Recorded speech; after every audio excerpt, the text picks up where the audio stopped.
We got a few speakers coming to the top again. Hip hop, straight to vibe, BTSN top twos, BTSN.watch. Log on, you definitely want to do that. And if you have not done it already, please follow BTSN.watch on Twitter so that you can be up to date on these dope ass conversations as they come out. We normally have these conversations every Tuesday and Wednesday. Well, Tuesday is more of our trending topics. Wednesday is more giving up some game. Last week we talked about smart money moves for 2023. Tomorrow we'll be talking about AI and how AI can increase your productivity. You definitely want to know that because, I'm going to tell you off top, I've been using AI, a lot of AI products as of lately, and my productivity has been through the roof. So you definitely want to check in tomorrow, same time, 7 p.m., 8 o'clock Eastern, 5 o'clock Western Pacific.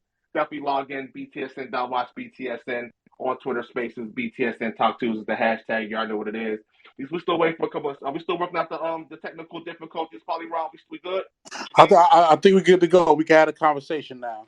All right, my man. We need glasses and loan to check back. What happened to glasses? He'll check back in a second. I just wanted to definitely, we all wanted to have this conversation because we feel like, um, we all been in hip hop. We all enjoy it for the right reasons. But we do want to have a conversation just about the type of divides that people may see or may think that there is in hip hop. You know what I mean? Well, and I think before we lost glasses, he made an interesting comment. From his perspective, he sees it all as one. And I think his question for, the group and kind of throwing it back to all of us is like, where do these divides come from? Who sees the divides? Are these divides maybe manufactured by others? I mean, we all have heard the old adage, divide and conquer. Are the divisions that exist in media and elsewhere around hip hop and our culture, are they real? Are they internal? Are they manufactured? Are they being, projected upon us? This is all the kind of stuff we were hoping to, discuss today with the group. And so, Black Silver, I see you've entered the building as well. Please, if you can, click that request speaker access, and they'll get you approved in the combo as well. My apologies. Somebody was playing some loud music. But whoever wants to talk about just the concept of is there any divides in the hip hop culture and what should we do about it? Speak up. Let's talk about it. I don't think there's any divides that are substantial. I agree with 1/9. A lot of this is being projected by narratives created outside of people that are covering or writing about hip hop that aren't necessarily part of street urban culture. Um, I move in different circles, whether it be backpack rappers, street rappers. I don't use the term gangster, but street rappers, people that tell their reality based on their experience. And everybody that I know in those different circles has an affinity or respect to certain degrees of people in those different circles. So a backpack rapper might listen to somebody like 211. 211 might mess with somebody from Freestyle Fellowship or Micah 9 or something like that inspired them. So I truly believe that hip hop is a spectrum at this point, being the largest genre or the most listened to genre in the world. And you have to look at it as such. It's no longer a niche like it was in the early days or even the golden era of the 90s. So now you have a whole spectrum. You have, real hip hop, backpack, roots, boom bap. Then you got, street rap. Then you got popular rap, which is more like the pop stuff, radio, top 40, top 10. But it all has its listener group. It all has its fans, but they all intertwine or intersect at different points, in my opinion. So what unifies the culture? Let's start off with what. So you made up. Somebody brought up the point of it's just one thing. So let's look at some things that unify the culture. What are some things that you can say that are unilaterally across the board something that all hip hoppers incorporate into their hip hop starter pack, so to speak? Like, tell me what do we all agree on that's hip hop? That regardless of if you're gangster rap, backpack, whatever it may be, we agree on these things. What is that? Being heard, our struggle and being heard. I think that's a unit. Those are universal terms that I think we all can agree on. Facts. Our struggle. Now, does it? Now, I got a question for you in regards to hip hop, and this is one thing that I always ask myself when I think about hip hop culture. And I'm asking for anyone who's in the room, if you want to speak on this topic, please go ahead and raise your hand or invite come up to be a speaker. But one thing I always ask is in regards to hip hop culture is at some point the struggle, where we came from. Does the struggle actually change, or do we continuously talk about where we came from? Do we continuously talk about the guns, the shooting, the drugs, the this, the that, all the negative parts of hip hop culture? Do we continue to say that, or at some point does hip hop progress beyond that, where we can say we were there at one time, but now we're this. We were gangbangers, and we were these street villains at one time, but now we're fathers, now we're business owners. I mean, and we actually rap about that. So at some point, does hip hop progress beyond where we came from, the streets, all the negative things related to the streets? I can add to that too, man. I'm part of an organization called Fathers in Hip Hop. Um, I think I think that that's something we need to take control of. We need a little bit more accountability on ourselves as a community. Whether I'm part of your specific community or your street or your block, but if I'm in hip hop and I'm doing hip hop, I'm supporting hip hop. My narrative or my story or people that are in my age group, yeah, it should grow. But our genre is the only genre that has an age cap. Yeah, it's a young man's game, right? In terms of them making the current music or the hip music, which is why it's called hip hop. But you got rappers today that are in their 50s and 60s and they're kicking their truth, right? But it's not the most popular. It doesn't mean it's not happening. Yeah, I 100% agree with that. I think there's a lot of things that's going on in hip hop culture that is not being promoted or not being put out there that way, which leads me to another question. And then we're just having these conversations. We're just putting these questions out there to keep the conversation moving. Who actually funds hip hop? And I'm going somewhere with this question. But who actually is the money behind hip hop? It was once said that black people don't buy records. If black people ain't buying records, who's buying the records?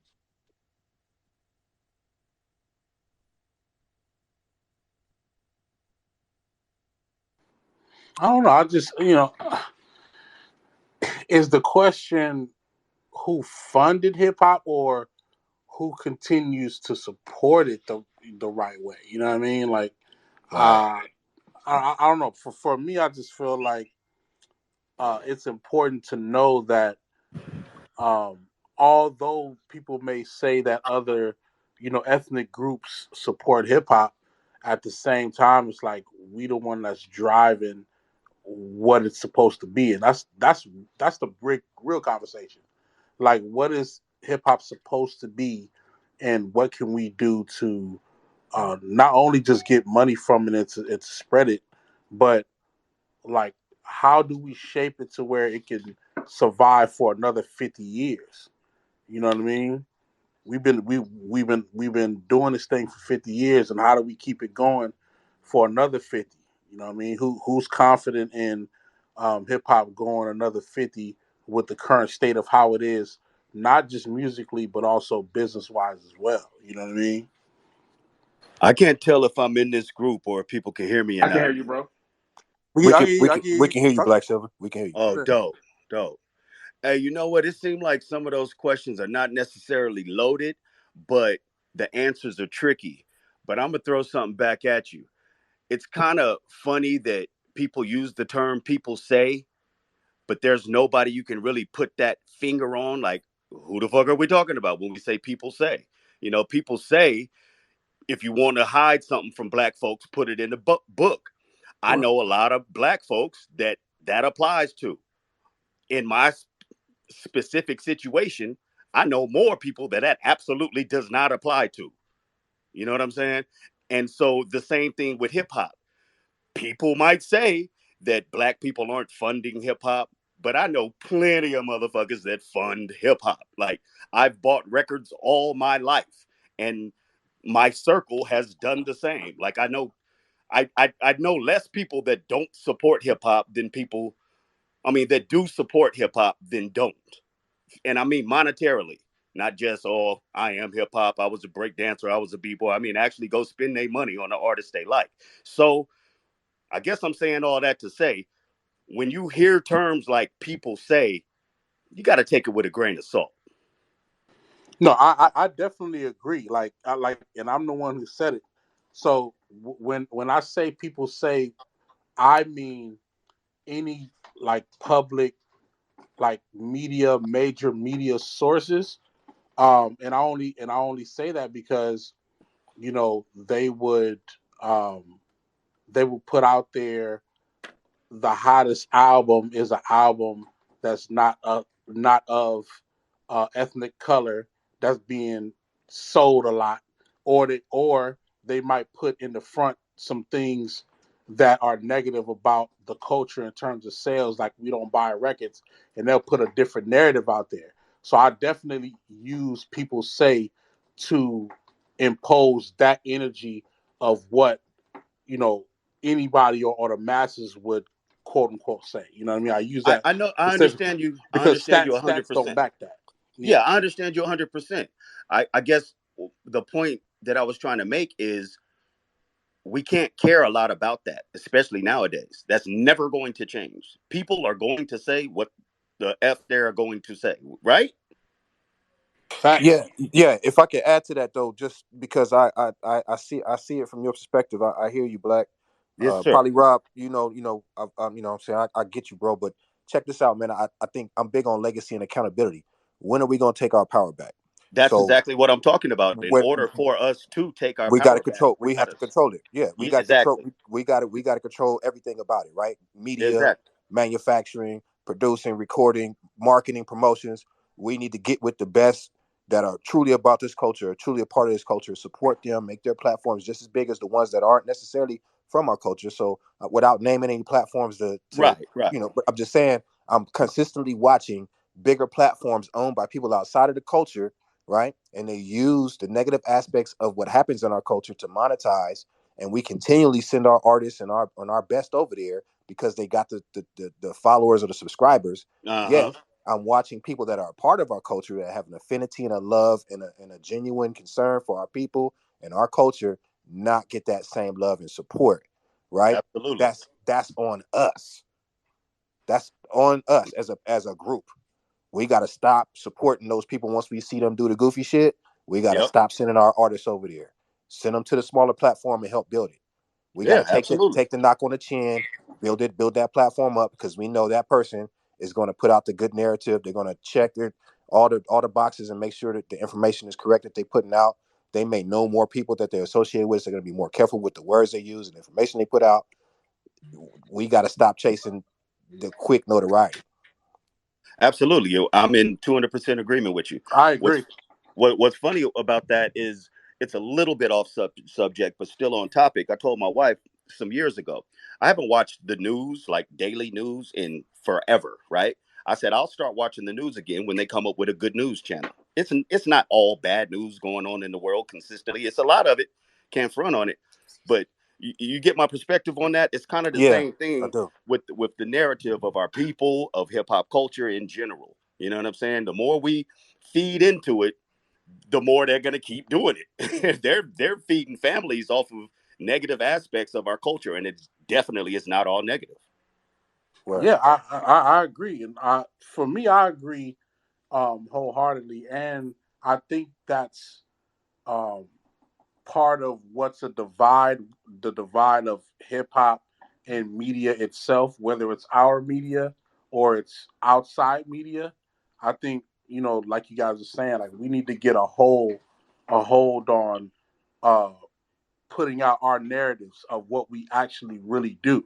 Because, you know how it is in data and analysis, you only go by the stats that you see. The stats that's not there, you know, you got to either make it available or it's just not there. You know what I mean? So I think that that's a big thing. I feel like that's a real uh divide problem, is just the media, how the media portrays what we do and how we approach things to what it actually is. You know what I mean? Word. Absolutely. I do a lot of reading. I'm an avid reader, and I'm gonna drop this. Edward Bernays. Edward Bernays is the father of propaganda. So everything you see in the media, whether it be news or publications or wherever Right. you receive your information, it's all derived from Edward Bernays, who is a relative of. He's a Freudian. He's Freud. He's these people who wrote the books on psychology and all this stuff. So, I mean, governments have used his information. We know that. propaganda is powerful when you want to take over a country. Secured is news and radio, so that they can put their narrative out there, so it helps them with their coup or their control. Right. I have yet to see us, and journalism isn't, as sensationalized as being a rapper or a producer. Right. You don't get interviewed. You don't get put on camera. There's no lights on you. But it's the same thing that's happening in our society. We pushing our kids to be athletes and rappers, when a doctor or a brain surgeon or engineers or scientists um, live just as well as those people. And to be honest with you, there's better odds in you being successful in those other industries than making it in sports or rap. That again, that's accountability on us. It's not as glorious, but financial literacy, information, unplugging the TV, kind of giving our kids the information they need and let us be the source of propaganda, is going to have them looking at media and things and questioning it different instead of just trusting it. Facts. Well, some of the Absolutely. some of the things of hip hop, are social and political issues, personal struggles and triumphs, street life, identity and self expression, survival, celebrating life, pop culture, partying and having fun. These are some of the themes that prevail in hip hop. But why do we land on, in the majority? Why do we land on sex, money, and murder? That to be honest, I mean, that's that again. That's I'll use the word loaded. I'm not saying you're being intentional about or maniacal about anything, but that's loaded because I can tell you from an executive standpoint, those artists that do that music get the biggest budgets. They're gonna get the most support in the meetings. They're gonna make sure that whatever so and so MC so and so needs for his next project is there. There's not gonna be no red tape, right? But MC Positive, his budget ain't gonna be so big, and he's gonna have more of a harder time getting the top resources or the top camera guys or the top A&R support. His push is gonna be a little bit different, and that's just one aspect. Yeah, we've all seen it and can't argue that point. Hmm. So we have these. So we're talking about hip hop culture. So now, with hip hop culture, are we still acknowledging the DJs, the MCs, the graffiti writers? Like, are we still holding true to the basic, the foundational elements of hip hop? I think the DJs get love. I think the DJs. I think people are understanding that relationship. DJs was first anyway. Um, I think we need to start teaching more. I think the documentaries and stuff that have come out have been very helpful. Um, I think we just need to do more of it. Well, or just really quick question for the room, which goes along to what you said. What's the latest um, hip hop documentary or just music documentary that has inspired you as of late? That's relevant to what we're talking about now. Ice-T's Art of Rap has got to be at the top for me. Talk your shit. Nas Illmatic was a super dope documentary. Nas Illmatic. Word. I was gonna say Nas too. I think that was a good one. Anybody else got any documentaries that they've seen recently that have inspired them?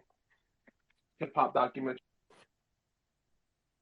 Well, since we're talking about all the elements, there is there's a new one called Can't Be Stopped that's out, the CBS crew, which is based around the graffiti culture, basically in Los Angeles, but they're pretty internationally known or whatever. But anyway, it's a good reflection on how the graffiti angle lines up with hip hop and how it's still part of the culture, so forth and so on.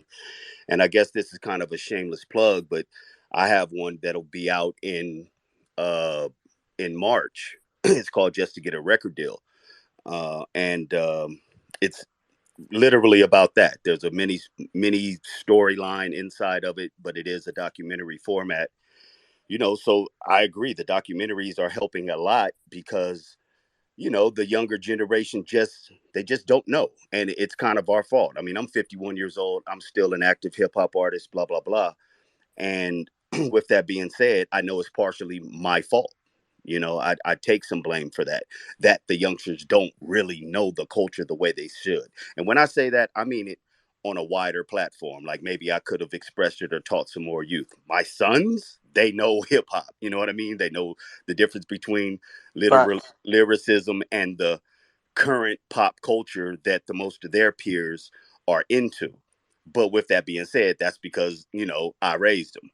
You know what I'm saying? But Right, right. Same yeah, here. Hey, yeah. brother, if you can, man, just DM me the information to that, or get with me when you're ready to release that, man. I'd like to cover it and make sure Oh, we support absolutely. that for sure. Yeah, most certainly see some more information about that, man. We definitely want to see a little bit more about that. Glasses Malone just chimed in.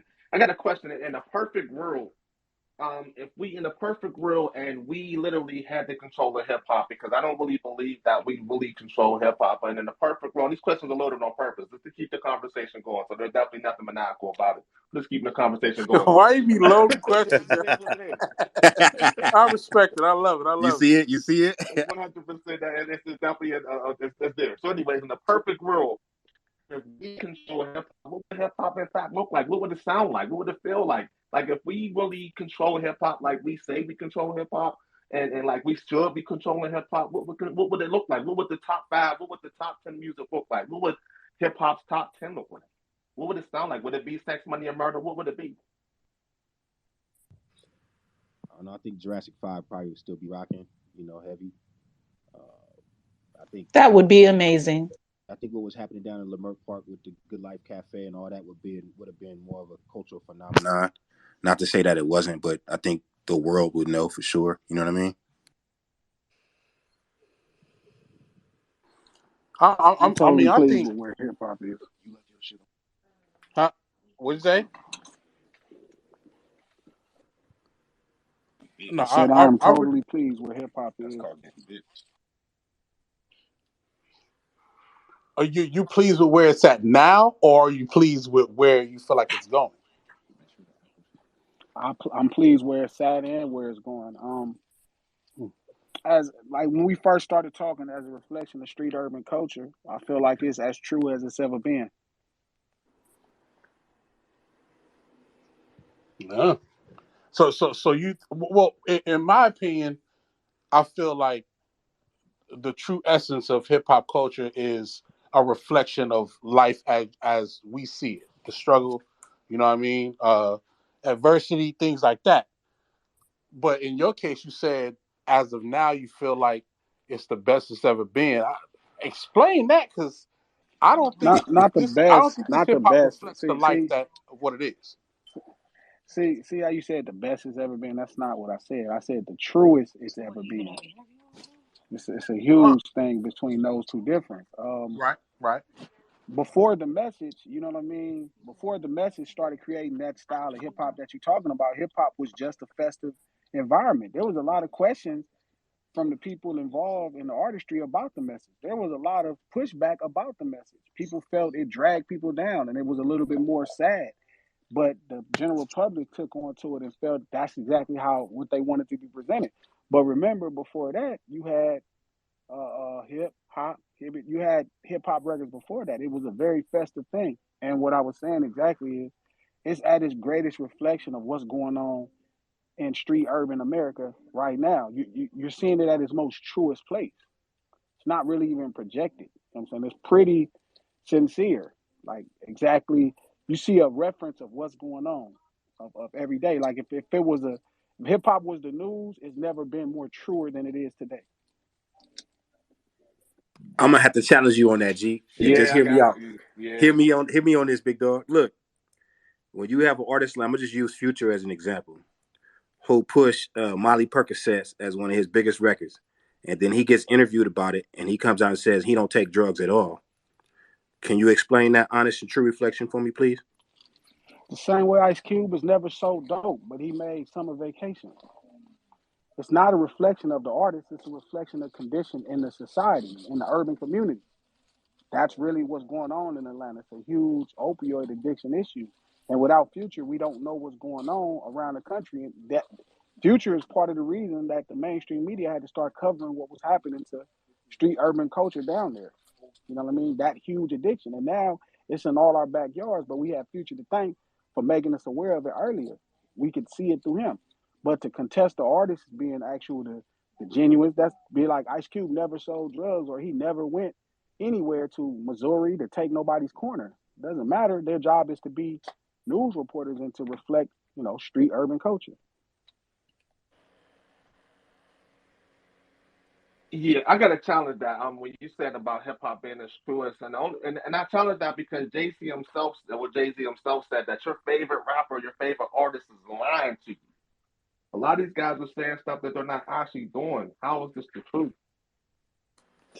Yeah, but are you really pushing back on me? Like, I'm sure Jay Z didn't sell 1,000 bricks, but that don't change that he can over exaggerate that somebody's selling 1,000 Well, just bricks. on that note It's a specifically, a reflection. It's a news reporter out in reflection. the street can report what they see around them.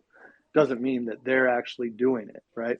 So a lot of these hip hop Exactly. artists could be talking about things like Molly and Percocet that everybody's out there doing. It doesn't mean they have to do it themselves for it to be a reflection of what's happening in the culture, as Thank you, Glasses One was saying. Knife. Thank you, One Knife. Thank you, brother. I agree to that. I do agree to that to a different aspect. And if that's the case, then you don't want to start challenging the validity of every hip hop artist from the 80s, 90s, and 2000s as if they were some kind of, you know what I mean? No, Like that's no, not I hear real. you. I hear you. These are awesome reporters, and their job is to translate what's going on in these communities to the rest of America. Uh-huh. We gotta challenge it, especially if the reporting is not true, or if the reporting is creating a narrative that's not true to real life. Because you Yeah, have but young what, people in but here but that which, and they're hearing but that which, narrative and they're trying to live that something that's not there for real. yeah, So if they're going but to it, report, that's why they should But report it but like but for we real. but we also like to live in the world of I'll take your word for it. Like if I'm listening yeah, to but are 50 we are we Cent, saying are we saying are we saying are we saying that these things are not happening, or the specific artist that's reporting it is not doing it? Because then, I'm just saying, Do you want to discount everything Ice Cube is saying? Do you want to discount a lot of things Snoop Dogg is saying? Do you want to discount things Jay Z are saying?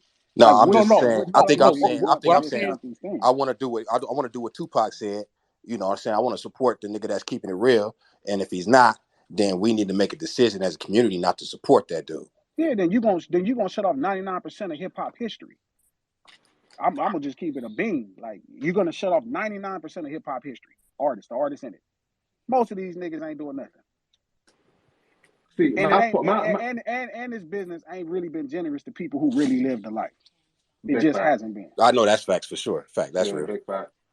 We definitely can agree with that.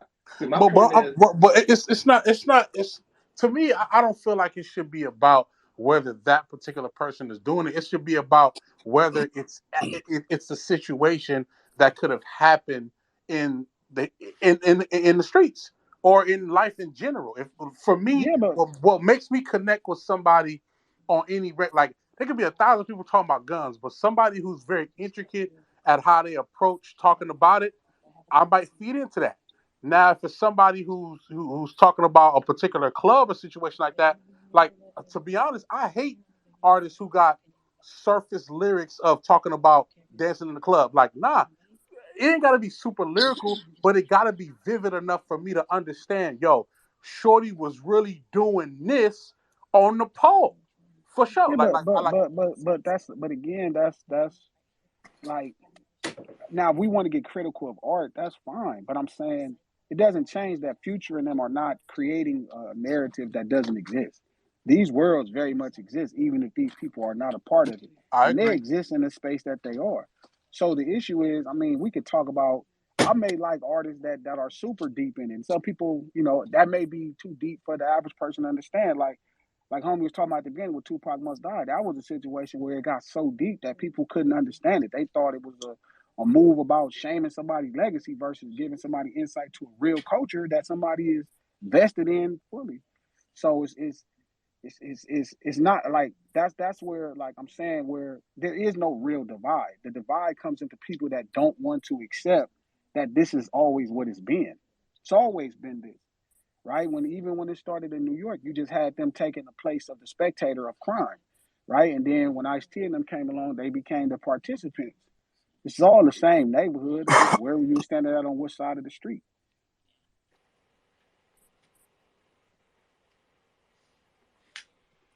Hmm. I still, That's interesting. I, that's very interesting. I still feel like there's a balance of narrative that just still has to happen in hip hop that I just don't feel like we're getting because every listener doesn't necessarily come from a straight background, and every listener doesn't necessarily like over glorify sex, money, and murder. Like you have different listeners coming from different backgrounds. So I still feel like there should be a balance in narrative when it comes to hip hop. So I think the divide that we have here is what's real and what's fake. And I mean, what is the real narrative that we're giving out, and what narrative is influencing our children? I mean, that's Chuck. This my. So listen, right? You said what narrative are we giving? We're not giving any narrative. No. I'm not doing a phone. Okay, give me 1 second there. Let me go do this. Be right back. The thing is, listen, we're not hip hop doesn't get off. Hip hop isn't creating a trend. It's reflecting a trend. So like life is not life is creating the art. Art ain't creating the life. Like he didn't make this, he didn't go find two new medicines, right? He didn't go find two new medicines and say, hey, this is what we own. He realized the community was on drugs. And then he reflected that. So so much of Okay, what we want it to be, you know what I okay, mean? I get that to you. But he never. I think. I think the issue. I think the danger with that. I'm not saying it's wrong, but the danger with it is he never. Like how you can construct a song like we use Ice Cube like you did. I never got the sense when Ice Cube would rap about drugs or gangbanging that he was the actual participant. I always got the sense that that's what he witnessed because that's the area he grew up in. I never got the vibe that that's what he was, right? Darn, that's not, you're being like I'm intellectually just saying. dishonest. But just listen. He reflected himself in these positions. More people that didn't come from here thought he was that, and there's no crime in that. Like Da Vinci didn't have to be at the Last Supper to paint the Last Supper.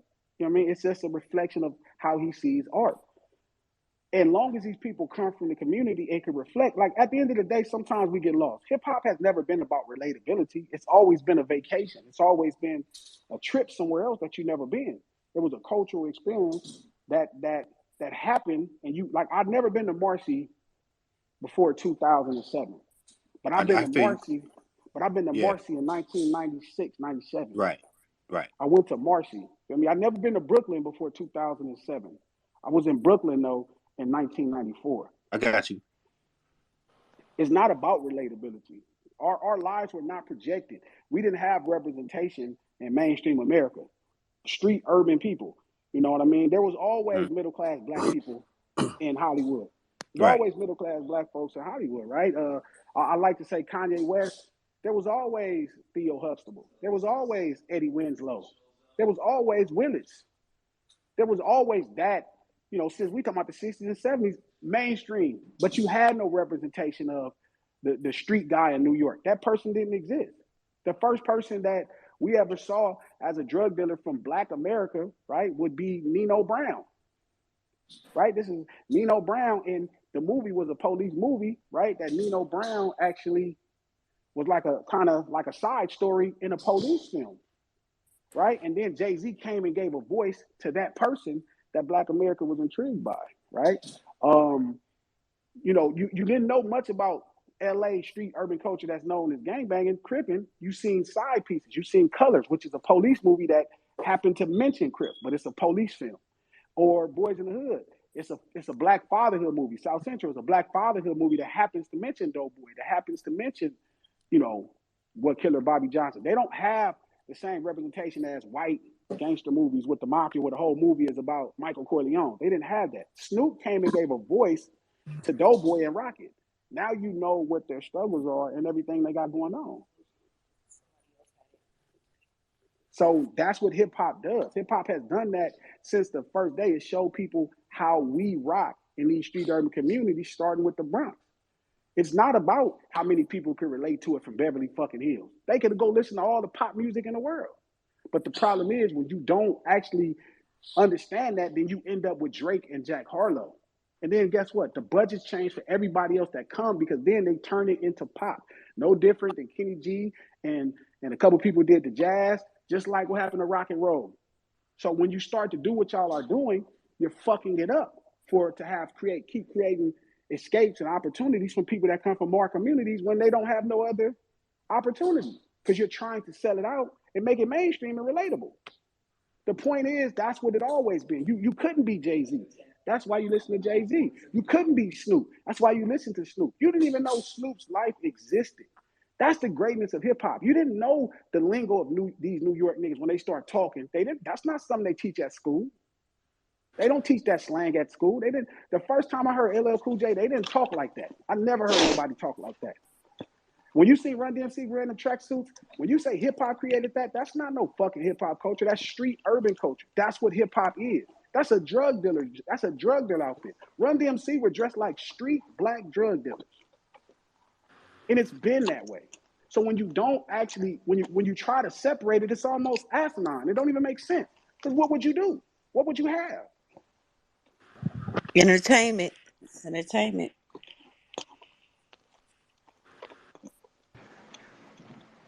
Yeah, Run DMC had that look, but the old school niggas really was dressing like early Gap band. They But was that's my dressing point. today what we'll say was kind of gay.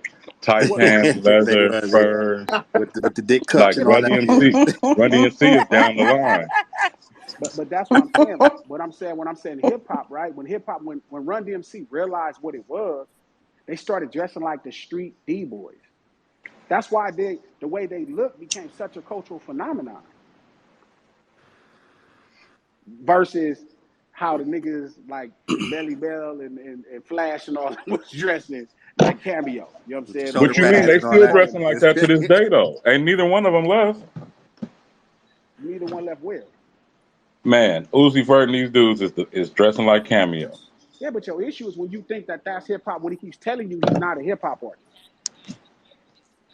You think because he's black and he's from Philly that he's a hip hop artist. He's not. He's just somebody that's doing rock music in a rap skies.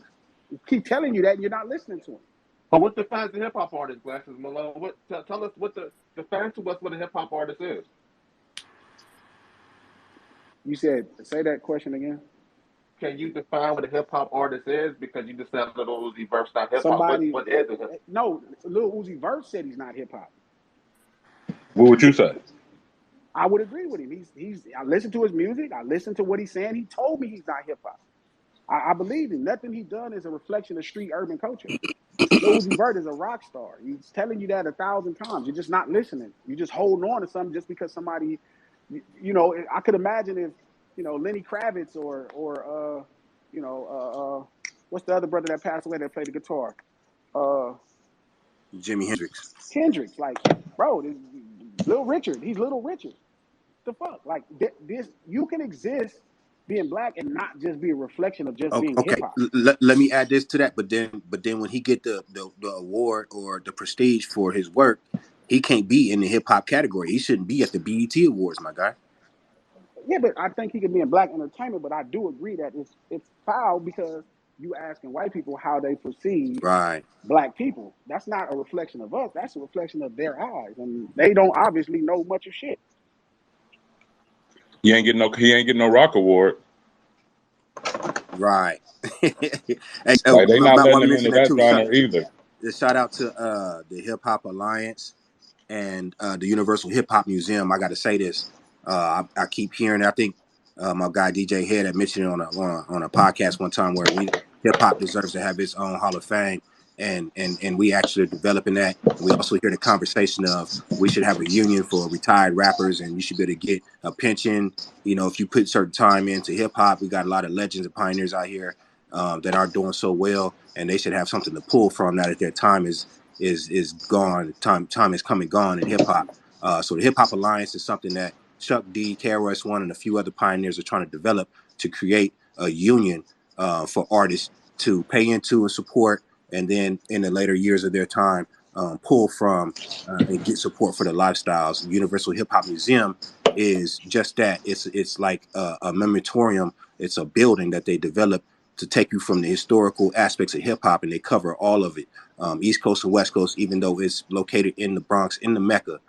So it'd be dope if y'all look those pages up, follow them, support them, because those are real organizations that are supporting the nature of what hip hop is supposed to be. For sure. Thanks, man. Thanks, really appreciate that. Hip hop's great to vibe. BTSN top twos. We are in the building. If you have not already, go follow BTSN.watch on Twitter at BTSN Pass. And if you have not checked it out already, go check out BTSN.watch so that you can be an early adopter to this technology we're putting out.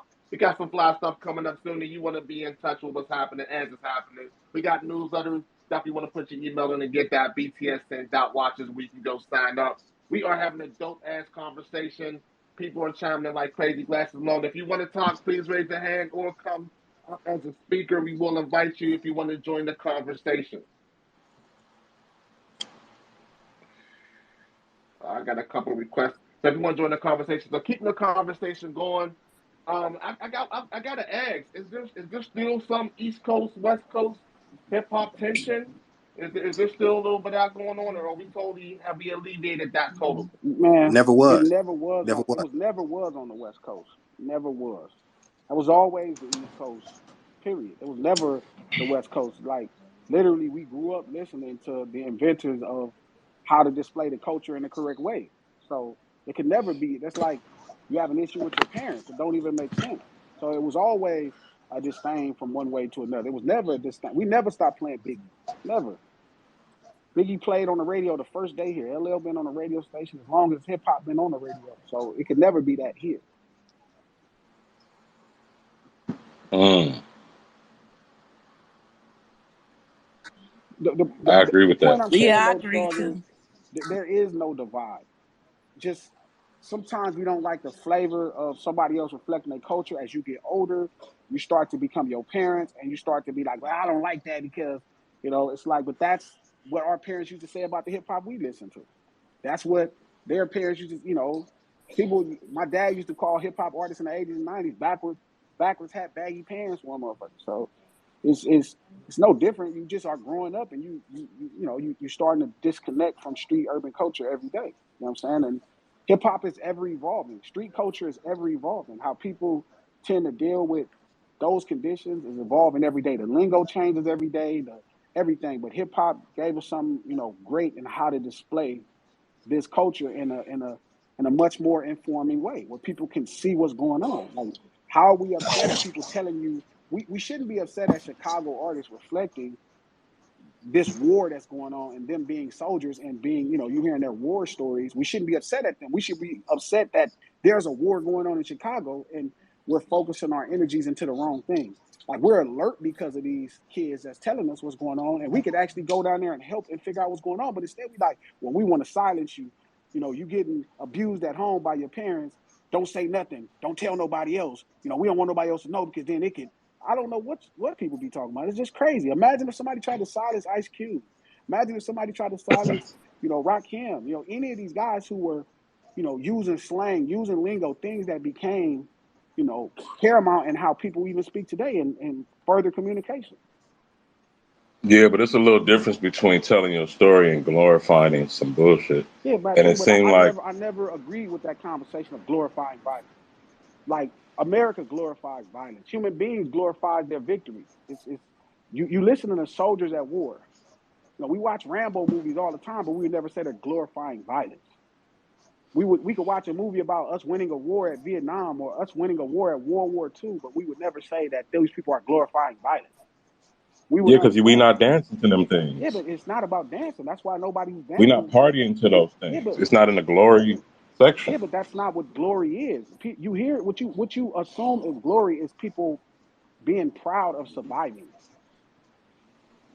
Like, that's the thing. We don't glorify violence. There's no Jeffrey Dahmer of hip hop. There's nobody rapping about eating innocent people or taking 6-year-old children that's not what's happening. You're listening to soldiers talk about coming out of wars where somebody they believe wants them dead and Man, them surviving. Cam said to Nas, "Have my way with your daughter, R. Kelly her face." Yeah, but Like, that's a what? battle rap bar in New York. We know how that go. We That ain't is a gonna get battle in. rap bar. Yeah, it's a But battle but rap but bar. niggas will jump in there and name out their bodies. Niggas go. That's why they trying to put niggas in jail. Niggas will try to lay out their bodies. They Yeah, I try to mean, brag on their work. America just did that in 2022 when they killed the man when they killed the lead architect of the Twin Tower bombings in 2001, 21 years before that. Guess what? the president today still got on the news and was so proud that they did a flyby and knocked him off. We wouldn't ever say, "Oh, they're I glorifying violence." We would understand that that's a war going on, that we feel somehow that we're being defended, against a foreign, threat or enemy. so maybe we more right if we just say that they glorify violence too, because America is the worst uh, thing to Or pattern you could yourself just, after. take your panties out of a bunch and stop whining on something that's been happening since the beginning of mankind. People fight. There's no reason to complain and whine about people fighting. People gonna brag about if they won, and people gonna cry when they lose. Why people are fighting is the thing we should be focused on, not the fact, oh, you shouldn't be complaining. Why people they survived it. They survived it. That's why they bragging, because you couldn't survive it. But meanwhile, we have people whining and crying about something that's as old as any, whether it's the establishment of the first 1,000 human beings, whether it's historical or religious. Either way, people been fighting and fucking each other over since the beginning. Why are they fighting is the question. Feel me? But to say that they're glorifying violence, because you see, like, we don't celebrate people who just commit violence for no reason. We just don't. We not talking like I'd rather hear like you just said. We not talking about why the war is going on, and we also not rapping about it. Outside a little petty shit that we can fit into a bar here and there, but like I don't know. I want to hear some. I do hear those other raps. You feel what I'm saying? I do hear raps from other artists, but Exactly. that's where I think that divide come in. Is that usually a lot of people, especially early when there was a lot of like you needed an alternative. A lot of people who feel like they into like the quote unquote traditional hip hop or whatever, it's because you need an alternative to the raps. Like and I don't know about non-street people, right? I don't know about somebody who not in the hood at all. But I'm from the hood, and I'd be like, damn, we see that shit every day. Then this nigga gonna make me listen to raps about this shit all like. See, but you got more now than ever. You got the full freedom to tap into something else that may be less popular. That is an alternative. Man, It's and the it's biggest hip And I hop thing, is a. always I have. and the said I biggest, said and this the while you was biggest, gone. G. I said hip listen, hop is a yeah, spectrum, man. It's a and long spectrum of different and the flavors. biggest artists in the world right now are not streets.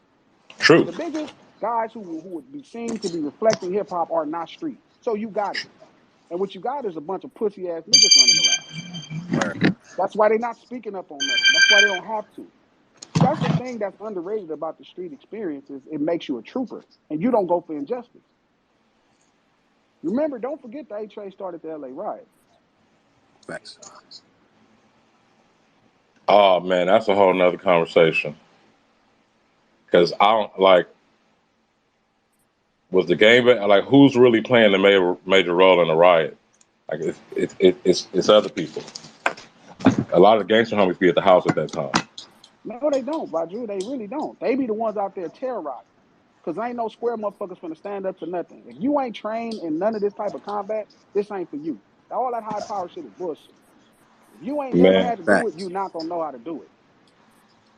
it was niggas out there who was not. I don't know. I didn't see a lot of banging homies out there. I seen maybe some wannabe Huh? activists and some activists and some college kids. I mean, if you really want to believe, you gonna trust the rebellious nature of what's going on in injustice black America, college kids. I just literally told you who started the LA riot. Like you tripping. You tripping. What Lil James say? Lil James say, you tripping, mama, you tripping. When that Yeah. white boy hit with that brick out that diesel, that was in the heart of that That section. was the Niggas know A-Train. what's up. Yeah. This is the infantry right here. Now, how it's presented is different, but a lot of the stuff is just really just bicker and BS. Like, let's be honest. On the radio, Right. there is no real gangster rap as far as unless Drake is making it. There is none. People are choosing what they want to hear, and you can't be upset that people want to hear stories about people going through struggles that 99% of the country cannot experience. They want to hear it because it's not real to them. It's just real to us. I just think most times gangster rappers are more committed to and make better party songs than niggas that be on positive things. And I'm sad about that, but Because I niggas think that actually niggas who are be not thinking in cool, that 90. lifestyle, huh? Do you understand 90% Badru of being a gangster, being a gangbanger is partying? That's 90% of it. Nobody parties more than a nigga without a job. Right. Nobody parties more than a nigga who don't go to school. Right. That's why gangsters make the best party music, because all niggas do is party. Listen, man, if we all being honest, even us living in the communities that we came from, people ain't shooting more than 30 days a year. Most of the times you are at a party. Most time people party on the street. Most time it's a party in somebody's house. Most time you going to the party. Maybe it's in the PJs. Maybe it's in the Monas. Maybe it's in the Carvers. You going to a party. That's what being young and a gangster is all about. So it's a reason why Snoop end up becoming the representation of hip hop at the highest level that there's ever been, is because him and Dre had the best party. You look at their first video. It was a party. It was a party at the nothing but a G thing. Started off with him picking him up, going to a picnic, a fucking picnic. They went to a fucking picnic, right? They went to a fucking picnic and left a picnic and went to a party at a house. They had a refrigerator full of 40 ounces. Mm-hmm. That is the party. That's why it's the shit. That's why it's the top of the top. That's why it It's is what it is. it's still the soundtrack to LA to this day. It's the soundtrack to Los Angeles fun. Not the Who? soundtrack to Los Wait. What Angeles is? hard. What is? Doggy style. The Chronic and Doggy Style, them shit's Yeah. still gonna come on. They It's still the get played. fun, man. Ain't no fun, man. That's the quintessential Los Angeles party. The West Coast party. That's all it is. Yeah. I mean, We want to make gangster rap like it's some kind of thing that's about blah blah blah. Man, most of that shit is fun. All that shit is fun. They start off in a bubble bath with a girl and a nigga in a bubble bath, man. That's so how the album starts. It's fun. And really being a that's. gangster is more fun than anything. Oh, see, you went too far. I'm just telling you the truth. You went too This, far. but this is from a nigga who was a Crip 10 years before I started rap. I mean, 10 years before I got on and rap. Like, Crip my whole life. Trust me when I tell you, most of the time it's fun. Bunch of poor people figuring out a way to have fun. Man, now somebody got to tell me going to jail is mostly fun days. That's not what I'm saying. But dude, what's funny is going to jail ain't that bad when you full when you wet the shit. Yeah, Going to when you jail ain't tapped that in, bad. that's that ain't nothing. Man, you run into niggas, you be like, nigga, I swear to God, I used to have a ball in jail. The only thing wasn't there was no bitches, but niggas is playing cards and reflecting on stories and talking about their cars and homes and low riders and shit. And you see some niggas didn't have it and this, that, and the third. That shit was actually fun. I'm just being honest. When I See, realized it was fun, I knew that's it the was over. problem. You see how you make that sound right now? It's the That was truth like though, a Fat Man. fucking pamphlet to go to jail. That's how the It's, songs be. but it's not It though, did bro. outline all the amenities. I Sure almost was with did. it for 1 second, and I know better. You do, so that's why you Well, shouldn't be with it. You do know but better. but that's the point. But that ain't never made middle class people go to jail. Ain't no middle class people change. Ain't no group of middle class people starting no community gang after rap music came out and start going to jail. The people who's going to jail no matter if the music made or not. The reason the music is made is because niggas went to jail. It's not the other way around. Hip hop ain't encouraging people to go to jail. They telling you about going to jail because niggas went to jail. But this is Man, my point. That's what it always been, man.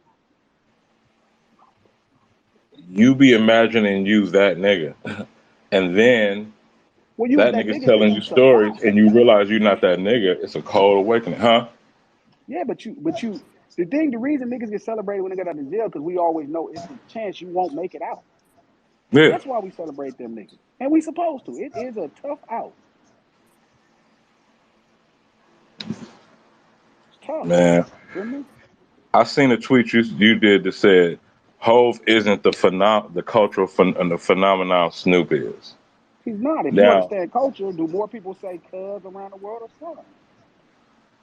How you want it? Do more people gang bang around the world or sell drugs that come from like who literally Snoop is the centerpiece to gang banging. So what's more of a cultural phenomenon? Who, I think. Who could walk through any mall and everybody know who it is? Who a 90-year-old white woman gonna know who it is? And they gonna tell you when you ask them, do they know who a rapper is? Who are they gonna say? He is the picture perfect icon of what hip hop is. As crazy as it sounds, he's what hip hop can make somebody that come from those type of communities. Now, I'm not saying is he the best story, or blah blah blah. I'm telling you, when you talk about culture, Snoop Dogg is literally probably like, that's why I called him the greatest hip hop artist. I don't think he's the greatest rapper. He don't have the greatest rap songs all the time. But when you talk about what hip hop is, the all encompassing of it, and who's the centerpiece of it, if there was a mascot to everybody that's not in this motherfucker, it's gonna be Snoop, and everybody in this motherfucker knows Snoop. He's the most diversified. And it's niggas who got way better business acumen. They doing more successful business, all that, and they still not dogs. Dog could walk through the mall and more people gonna know him than Eminem. There's probably only Mickey Mouse and Jesus are probably the only people that's more famous than Snoop Dogg. Snoop Muhammad Dogg is Ali. as famous as Muhammad Ali. Like, that's how famous Snoop Dogg is. If you gonna ask one person, most people do they know one rapper? They gonna be like, I don't care if it's a 90-year-old white lady who don't even like black people. She gonna be like, oh, Snoop Dogg. It's Snoop. It's not about do I like somebody. It's just really when you start to look at what a cultural impact is, man, and hip hop being a culture and that street urban, man, nobody that nigga got it. He is drenched in it. He is cussing people on the motherfucking news, man. He's cussing them on the news. Nah, cuz I don't really get down with that politician. Why is he cussing these white people, these 60-year-old white people on the news? That show you what hip hop could do. Jay-Z is not walking in these meetings. He is behaving a lot different. Snoop is walking in that room the same hip hop icon that he started at. He definitely smoking places they ain't allowed to smoke ever in He life. smoked in the White House. Like, what are we really saying? I didn't say Like, he it wasn't. ain't. I just asked you to No, elaborate on no, what you no. said It because I ain't. saw it. No, I know. I'm just saying. Like, sometimes I be tripping. Like, this motherfucker is really crazy. How is he cousin Jillian Barbary, dog? That is what the potential of hip hop is at a certain level. Jay-Z is the potential of hip hop in NFL conversations and doing the Super Bowl shit. Look at where hip hop is. Look at LL. LL put us on the screens, man. He became a movie star. Ice-T became a movie star. All these dudes are street. Ice-T is as street can be. Jay-Z is as street can be. Snoop is street. They're all street guys. That is the pinnacle. That's why I said it's never been a divide. I don't know where did this thing come like hip hop is about rapping. Like there's a culture of rapping. That's like I'm not knocking that, but I'm saying that's not what hip hop is about. You don't have to be a rapper to be in hip hop. You could be a dancer. You could DJ. Fucking be a graffiti artist. All this is hip hop. It's all street urban expression. How you express that, how you talk, how you live in it. True. Hey, that was dope. Hip hop, great divide. BTSN Talk Tuesday. BTSN Watch. If you have not already, go ahead and follow BTSN at BTSN Past on Twitter so that you can be up to date on these conversations as they arise. Yo, the conversation's moving right along. If you got something that you want to say, if you want to come up to the stage and get your points across, come on up, raise a hand. We'll be invited to speak. BTSN Talk Tuesdays, Hip Hop's Great Divide, where glasses is identified as the maybe there's no divide at all. Maybe there's no divide at all, but I want to throw a question out there and maybe we can get the conversation started back around this. How do you think that hip hop can be used to empower and uplift underprivileged communities? Like how can we use hip hop to empower and uplift underprivileged communities going forward? That's on the gangster rappers. Nah, it's on all of us, man. Not just them. We See, gotta teach. We gotta teach and uplift everybody, bro. but If you know everybody else, something, but see, but if you that's know something that a brother don't know, it's your job to like, look, hey, look, check this out, whoopty whoopty whoop. And now if he takes that best part and adds it to himself, now you done your job. You done your job. You know what I'm saying? But is it Yeah. like as an artist? Here, this, and I know I just threw it and said it's on the gangster rappers, and I know it's kind of like a little joke to that, but here's the reality of it. What I'm saying is, one, as an artist, right? If you about art, like I'm just talking about art, even if you're not doing music, dance, and whatever, your responsibility as an artist is not to do anything positive. It's just to do art, to express yourself. You might do some fucking dark emo art, and it just be as important as anything else anybody else has ever done. But if in your art you are contributing to something that you know is a problem for your particular group, you should have extra responsibilities toward the particular But group and fixing you're it. not contributing. That's another disingenuous argument. They're reflections. They're They're not not all making reflections. Some something. of them is just lies.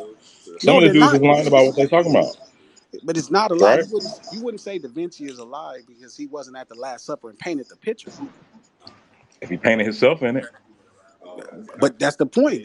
Did he really paint himself in it? I don't think none of those people was dark as Jesus, the one that described in the Bible. So he kind of did paint himself in it. he did. So is that not wrong? No, it's not. It's just art, man. And sometimes you just being a bit kind of just getting a little bit antsy. Like long as it's, I can see if hip hop started a trend and then urban communities took to it. But if it's an actual thing that's happening, then what are we really saying that somebody's reporting on it? Even if they're reporting themselves as a part of it, they still are a reflection of the community. Look, I'm one of the rappers y'all talking about that keep it real. I don't rap about drinking because I don't drink. I don't rap about smoking weed because I don't smoke. That shit don't mean nothing to nobody else. You know why? Because they drink and smoke. Nobody give a fuck about that shit. That don't mean that you don't have influence. Yeah, but it's not about influence. Like we're not, if they're not influencing the community. Sometimes she is. I Sometimes was she about not. to come on, man. Come on, man. I'm about to say, That's how G, you come break. on. That's why they call them influencers, man. This, you dancing like that, you Man, dressing that's like why that. white people You call them just did a whole speak influencers. They about ain't influence, influenced shit, bro, Drew. They are reflect. Ice man. Cube ain't influenced nothing. He's a reflection. We are the reason. I always tell Dre this. They came to see us. Nobody came here to see you, Otis. I tell Dr. Dre this. They come for the culture, brother. And if you ain't talking about the culture, don't nobody want to see you. Nobody care about that shit.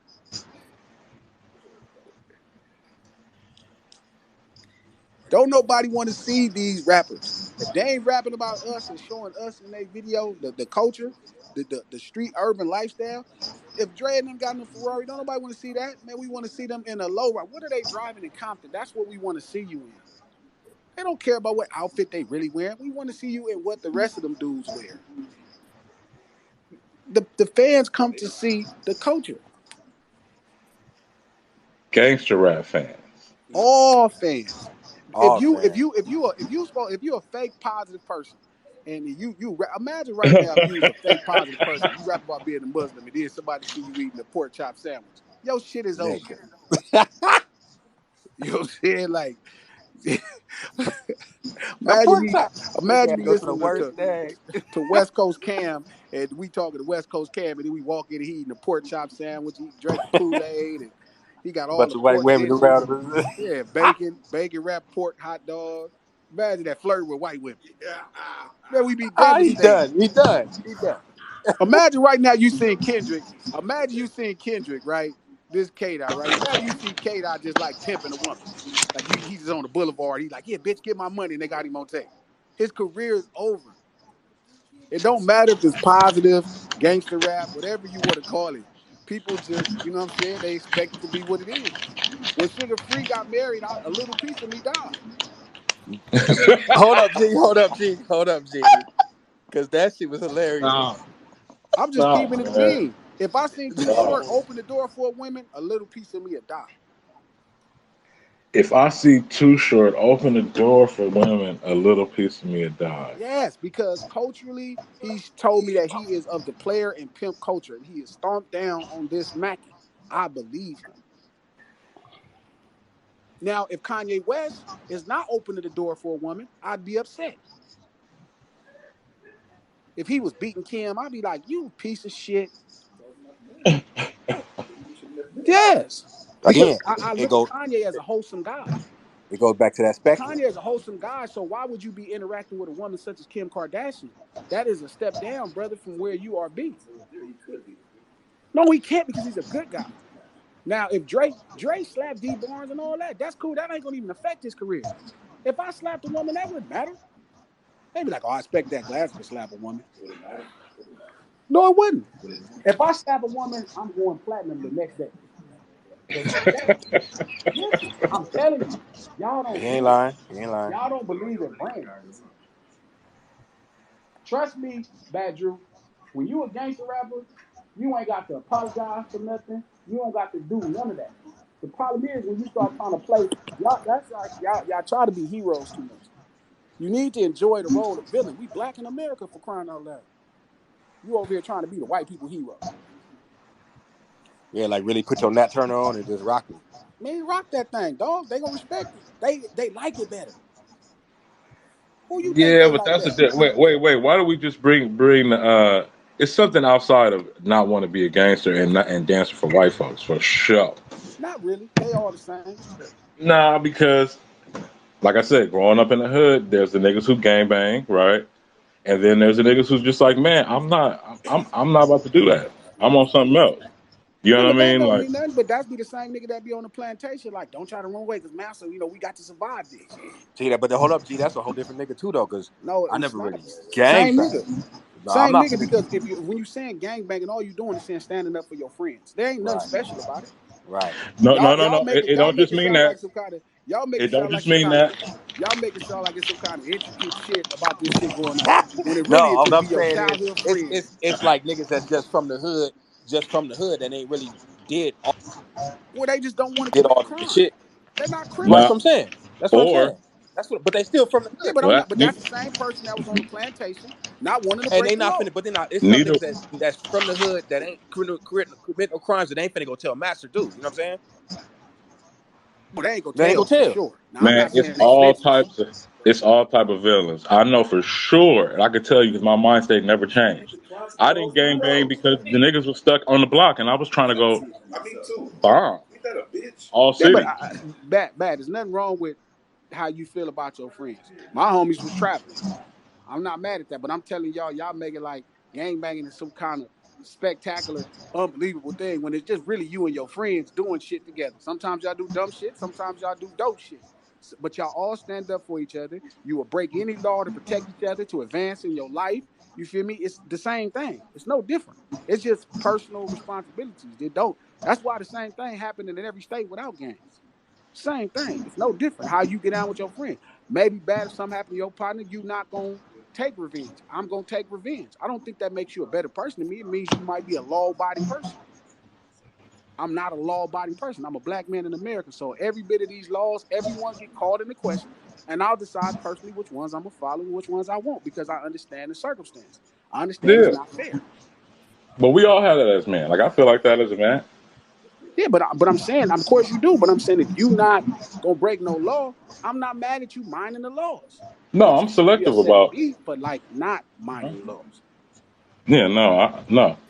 I'm selective about that. I'm a world citizen, Yeah. so I'm selective about that. But I don't know. I just thought I understand what you're saying about gangbang because we all grew around it, and it is the Yeah. homies just being the homies.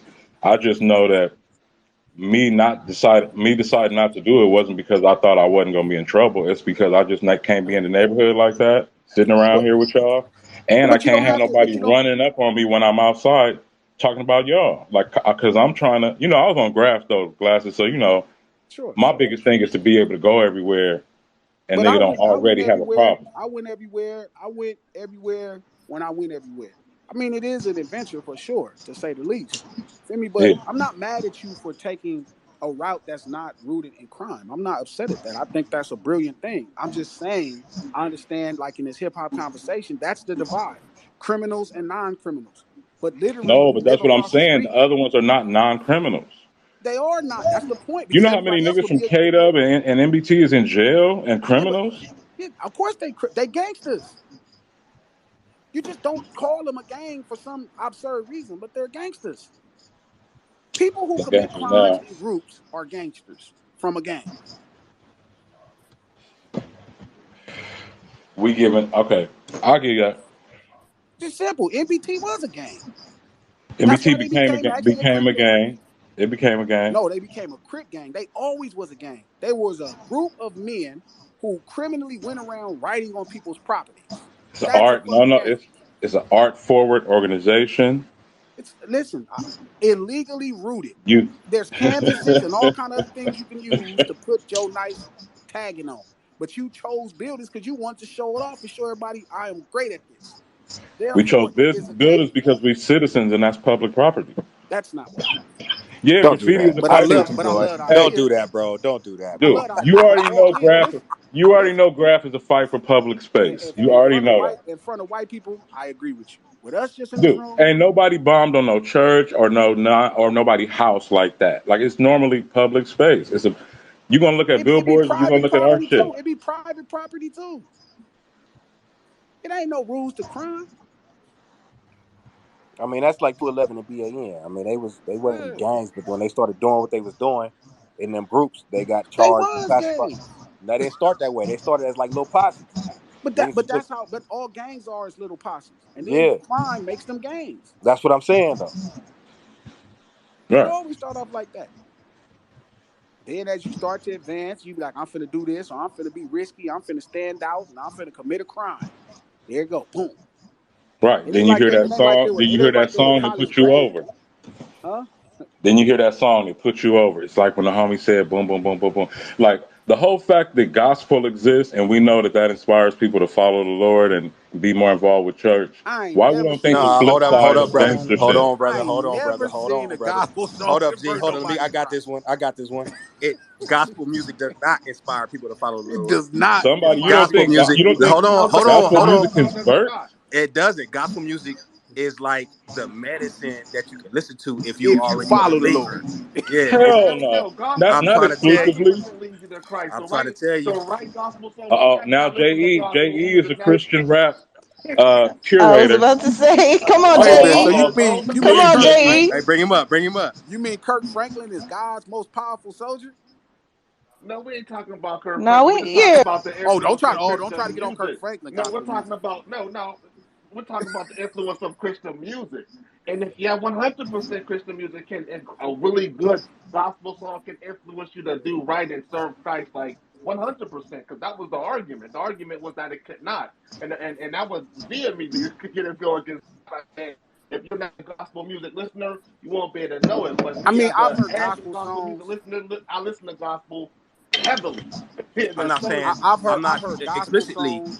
Yeah, We. I've So heard you gospel Can saying we songs. discuss gospel hip hop, please? Can we? Yeah, That's I was just a gospel I hip was a hop. I was a Christian hip hop artist for 10 years. So I'm saying from that perspective, it was never the thing that we use exclusively to bring people to Christ.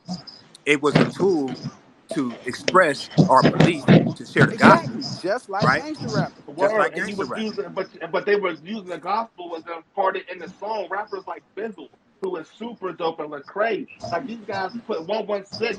The whole movement And of bringing people to I Christ know was being understood. I know Bizzle And personally. Bizzle is one of the hardest He rappers. will tell you himself, go to church. Yes. Don't just listen to my music. Go to church. Get under a pastor. Big facts, but when you Exactly. talk about the songs influencing you, I but think that 100% those songs influence that type of behavior. Well, the he would point is, say we're that in saying response I to go don't to somebody church listening to for his influence. music. I Yeah. don't believe I don't truly believe. Now I'm not saying gospel music is incapable of converting people over to Christianity, Right. right? I'm just telling you that Thank you. that's not what's really happening. Just like gangster rap is not convincing middle class people to become gang members. People who are from the communities are already there. I've never heard a gangster rap song like I'm gonna try this. I was already doing it because I'm from the community. I'm from where they talking about it at. There's But no there are next plenty of cats who are in the suburb who are not from the community that do end up trying to be like what they hear. Facts. where show me one sub show me the gang in Cerritos. I mean, you These might are the not see that young on the. cats who are living in suburbs and end up moving. And I know a whole bunch of these cats who end up living in suburbs, listening to hip hop. They live in freaking Chino Hills. They're upset that their life don't sound like that. They go out to Inglewood on the weekends. They start hanging out with the buddies. They move out there once they graduate from high school. And then they, you know what I'm saying, want to be down. That That's is some real still that is shit. still Where that's their still parents at? five. That's still five people, and that's bad parents. Like Oh, they're not starting full fledged gangs in Lakewood. Where their parents at? Yeah, they're not starting gangs in Lakewood. Lakewood is not a war zone of people killing each other.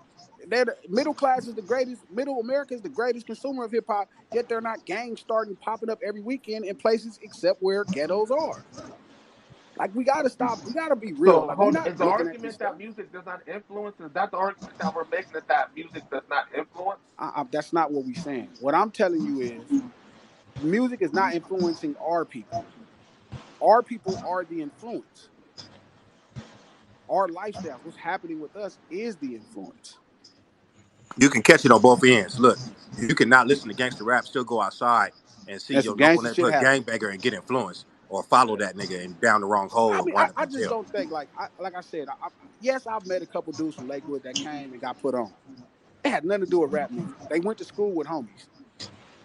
But that's another you issue. Like that's a total different thing. Like we don't see a outburst of gangs in Middle America, even though they be consuming gangster rap at the highest level. Like we're not going to white towns where they listen to Snoop Dogg all day and there's Crips and Bloods and they shooting each other. That's not what's happening. Got to be somewhere honest with it.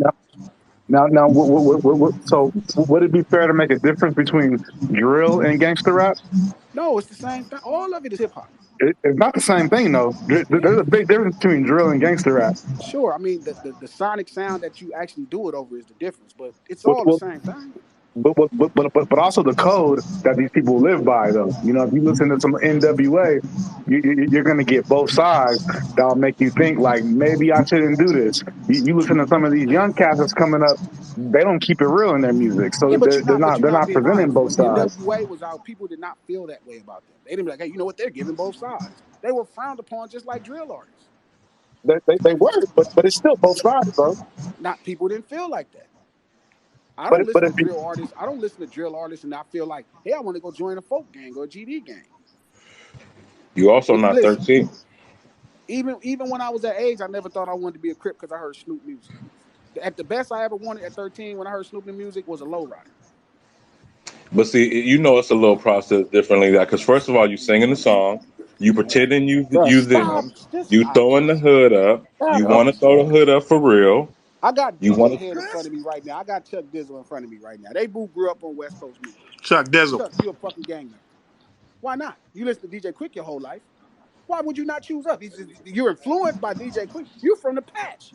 You out of Carson. You could have you love Quick, and it was a Pyru gang in your neighborhood. You mean to tell me Quick did not influence you to join a gang?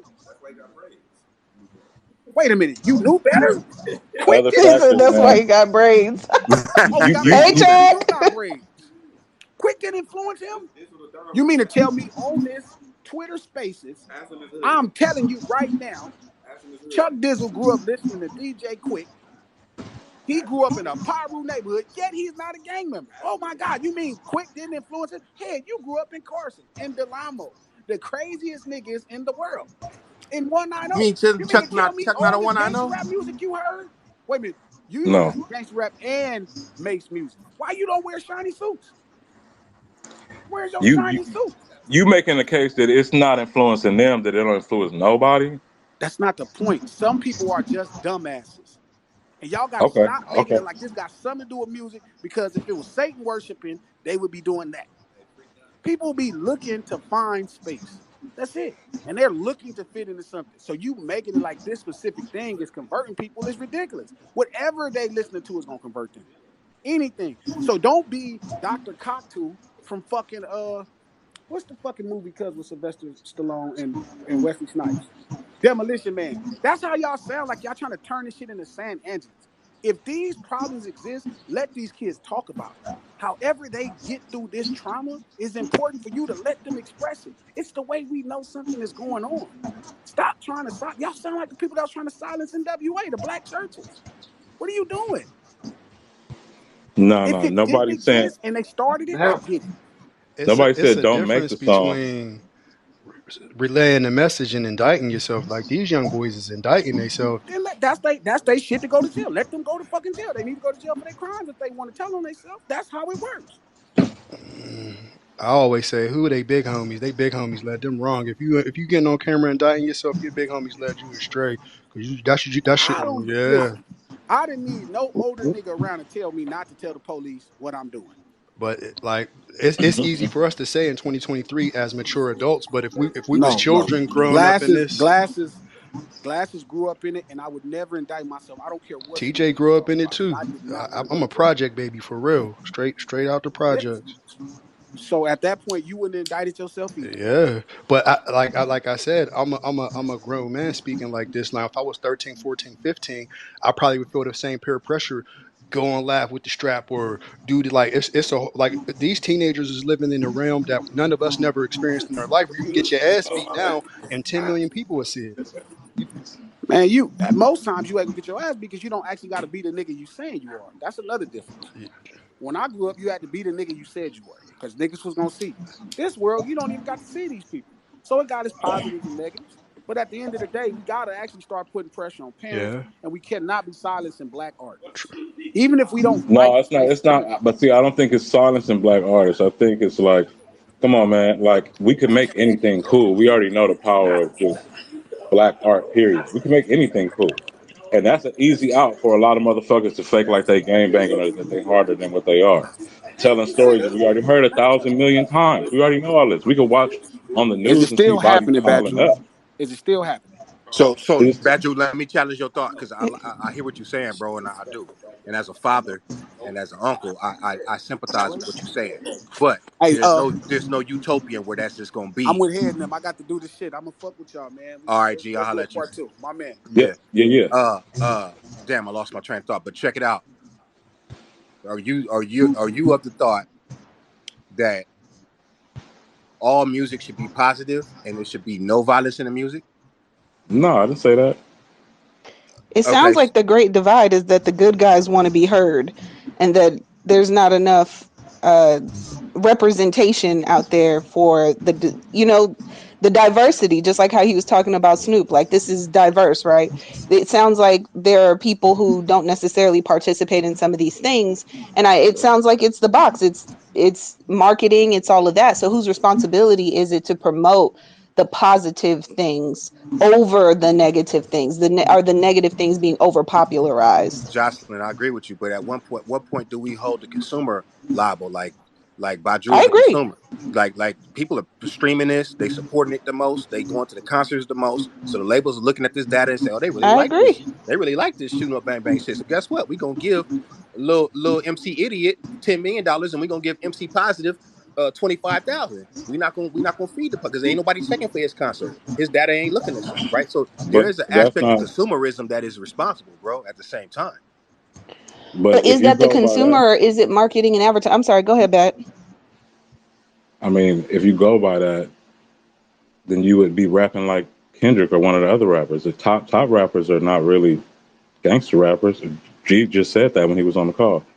It's and I'm not saying you shouldn't make one music or the other. I'm saying for every positive rapper I know, and they make some effort to like keep it real enough for the streets to understand because it's hip hop, right? And because they know they talking to their community. All the positive rappers got to take some time to talk about some bullshit that's not of what they own, just to make sure, like Lauren Hill say, add a motherfucker so the ignorant niggas hear me, right? So in balance to that, on some art shit, I'm like, why gangster rappers don't never take on the challenge of just making sure that you add some positive songs too, knowing where the fuck you come from and who you talking to. because they ain't allowed. Why you I can't Because don't. do they ain't both? allowed. Because Because you the label okay, well then control what say it's they punk the shit then. label control. Okay, that's it. That's it. Let's say it's punk shit. That's what all I want is to say you did. It wasn't a gangster moment for you. You won't do that. You're not allowed. Now, art niggas, we allowed to do everything, and that's what I be trying to tell G is that it's no limitation to art niggas. We write on shit. We burn shit. We could join the gang or not. We make hella songs of whatever. And Kendrick is another example of that. And he at the top of the pile over all the gangster Yeah, shit. but Kendrick So represents a why not small try what percentage of. works? Everybody can't be Kendrick, dog. You know what I'm saying? Like, Right, but they're not even bigger than J. Cole. yeah, but it's still a spectrum, y'all. Like you got to understand. Like when you go to the news and you see what's happening in Compton, you're gonna hear 10 negative stories, and they might cover something that Andre Spicer did, and that's one positive story. It's the media making you feel like hip hop is just so influential and negative and gangster, right? No, it's the And we track got more. listing, Hold on, bro. and we got more independent artists today, right? There's 100,000 songs uploaded to DSPs every day. We got more independent artists that control their own narrative than we ever have. It's just a matter of you Hmm. finding them and tapping into them and not being fed the by the machine. And The that's what I was consumer. saying. Whose There's an aspect of that, responsibility is it? Jocelyn. I agree with you to a degree, right? It's not just like it's not just finite. It's not ones and zeros. It's a blend and a crossover, and it's layers to this shit. I'm just talking about the art we create, right? Not once it get in there. Not who gets the lucky lottery ball. Just the art you create. You already said, whoever said the reason why they won't make a couple of positive songs too is because the label don't let them is right. Yeah, but And the that's not fact that, every situation because, like again, I just said there's more independent artists today than there's ever been. So you got artists that are making music in their bedroom and uploading it directly to Spotify, Apple Music, and etc. Ain't no yeah, label involved in that. yeah. And the positive rappers are making positive songs and they appealing to the hood. And the gangster rappers are just doing gangster shit. I'm just saying take on the artistic challenge to also do some shit that help your situation. What's wrong with that? Nothing, nothing. I think that's individualistic though. Like right, like that depends on the person's experience, their knowledge, where their heart is at. You know what they've lived, everybody's not gonna be that guy. It's just not. It's not even right to expect that from every artist. That's a cop out. We're human. That's not a cop out. We that's a cop out, bro. We artists. You get a chance to be a little bit more all the time, whenever you fucking want to. Yeah, Everybody exactly. got a song. But Everybody got one lesson they could teach somebody, bro. but That's I not. and again and that is based off of your experience. You came to that understanding, and I agree with you because I came to that understanding as well. But I can't expect 17-year-old Lil Whoopty Whoop from Chicago to come to that same experience and that same understanding at his age. But see, I that's can't what expect somebody that. else on the call said. That's it. Come down to the OGs, right? We Mhm. set the standard, so we can't be like, oh, they doing whatever. No, you got to be like, hey, that's lame. But the only reason niggas can't say things are lame no more is because most of the OG niggas have slipped into being also lame niggas. So they're not even gonna pay you no attention. So the OG people got to learn how to make the shit that people like. Positive people got to do shit that niggas in the hood like, so people still listen to them. But come on, man, the gangster niggas got to make some life music too. Come on, what's wrong with that? I think Well, I think it hey, depends on what you're in the music business for. I mean, a lot of these gangster dudes, especially if you're in the music business trying to leave the streets, you in the music business to make money. I mean, it's the difference between why action movies sell billions of dollars and Oscar nominated movies you don't hear about until the Oscars because everybody's going to the theater to watch the new Marvel movie. Ain't no, a lot of people don't go to the theater to watch serious, thought provoking things. I feel like it's the same way with music. So the gangsters they're not going to create a gangster who got into music because he didn't want to be in the streets anymore is only going to create what makes him money. If he creates something positive and makes $1 million and creates something negative and makes 2 million, he's gonna keep making what's negative because he didn't get in this thing because he's Kendrick Lamar who would be rapping whether he was broke or rich. He got into this Man, shit Scarface because got Smile. he When we was was kids, they put out all in the same gang. I just heard it again the other day. Like back in the days, you do get at least one or two tracks from every gangster album of either regret, love, like some dear mama type shit, dedication to your girl, dedication to your kid. Like we did get that. The formula wouldn't be brand new. but we've shown in the past though, like all those songs that you're talking about, how many people was really on those songs, right? So for them gangster rappers you talking about that have one or two conscious songs, how many people was pulling up bumping that conscious song? Or did you pull up bumping the ignorant shit that he put on his album, right? So I mean, Yeah, no, the other stuff is selling it. The other stuff is selling it. But you got it. you making a different case. Yeah, No, but but if you use Bad Drew, somebody I like think it's Tupac, a if you use somebody like Tupac, that's a great example, right? Uh, you're depending on the consumer to make that song most popular. The artist created it; they might have a bunch of it, but like Inglewood Pistol just said, they in it to make. Some of them are in it to make money. I can't even say all artists are just in it to make money. Some artists are in it for the art, and you can see who those cats are. And that's why Tupac is different. Tupac didn't come from a gangster background to go into music so he didn't go to jail or get killed. He came from an art background similar to what Bad talking about, and then went to create music. So music was always art to him. It was Yeah, always art. but y'all all in music, and I'm sure everybody here is a fan of hip hop. Like every time somebody gangster or hardcore that you like makes the what they call crossover song, that was they positive. If you can count all the negative songs against all the positive hip hop songs, and the highest ones on the top 10 is gonna always be positive songs. So it's where's the though it can't sell thing come from? You're gonna have to cite your source for that one, brother. I mean, I hear what Yeah, you're I trying don't to know say, about that. but I got I to mean, see you that. take a song like Crossroads by Bone Thugs and Harmony, right? Like There their you whole go. thing was murder and marijuana, and then they do a Right, church song, and it's the biggest song they ever put out. right. But then that was the only one we got from him, right? No, we didn't, because we got the second album. Or I guess the second album you get, "If I Could Teach the World," that was like their second single on that album. I think. Hmm. I mean, Bone actually consistently did that. And I think a lot of artists, I think it was definitely more popular post Pac because it became part of a template that they thought worked. Okay, you need to have Right, the song that worked, that was about your hood, where you from. You need to have the song that's just smoking and riding. You need to have the mama song. You need to have the positive put the guns down song. And then everything else can be wherever it is. But I think Pac ended up being one of these artists that made people feel like you had to have way more than that. And then right. by the time you get to Pac passing and 50 Cent showing up, it's like, actually, no, you don't. No, we're just going to do the same thing again. Right. No, I hear that, but again, artists but you can't judge somebody's intention, right, based on a one song that they make. So I've seen artists make the most gangsterist music and then actually meet them, and they're totally different people. That the music that they make does not introduce them as people to me. That's just my experience. Bad Drew, it seems like you want people to express who they truly are in their art, No, I and don't.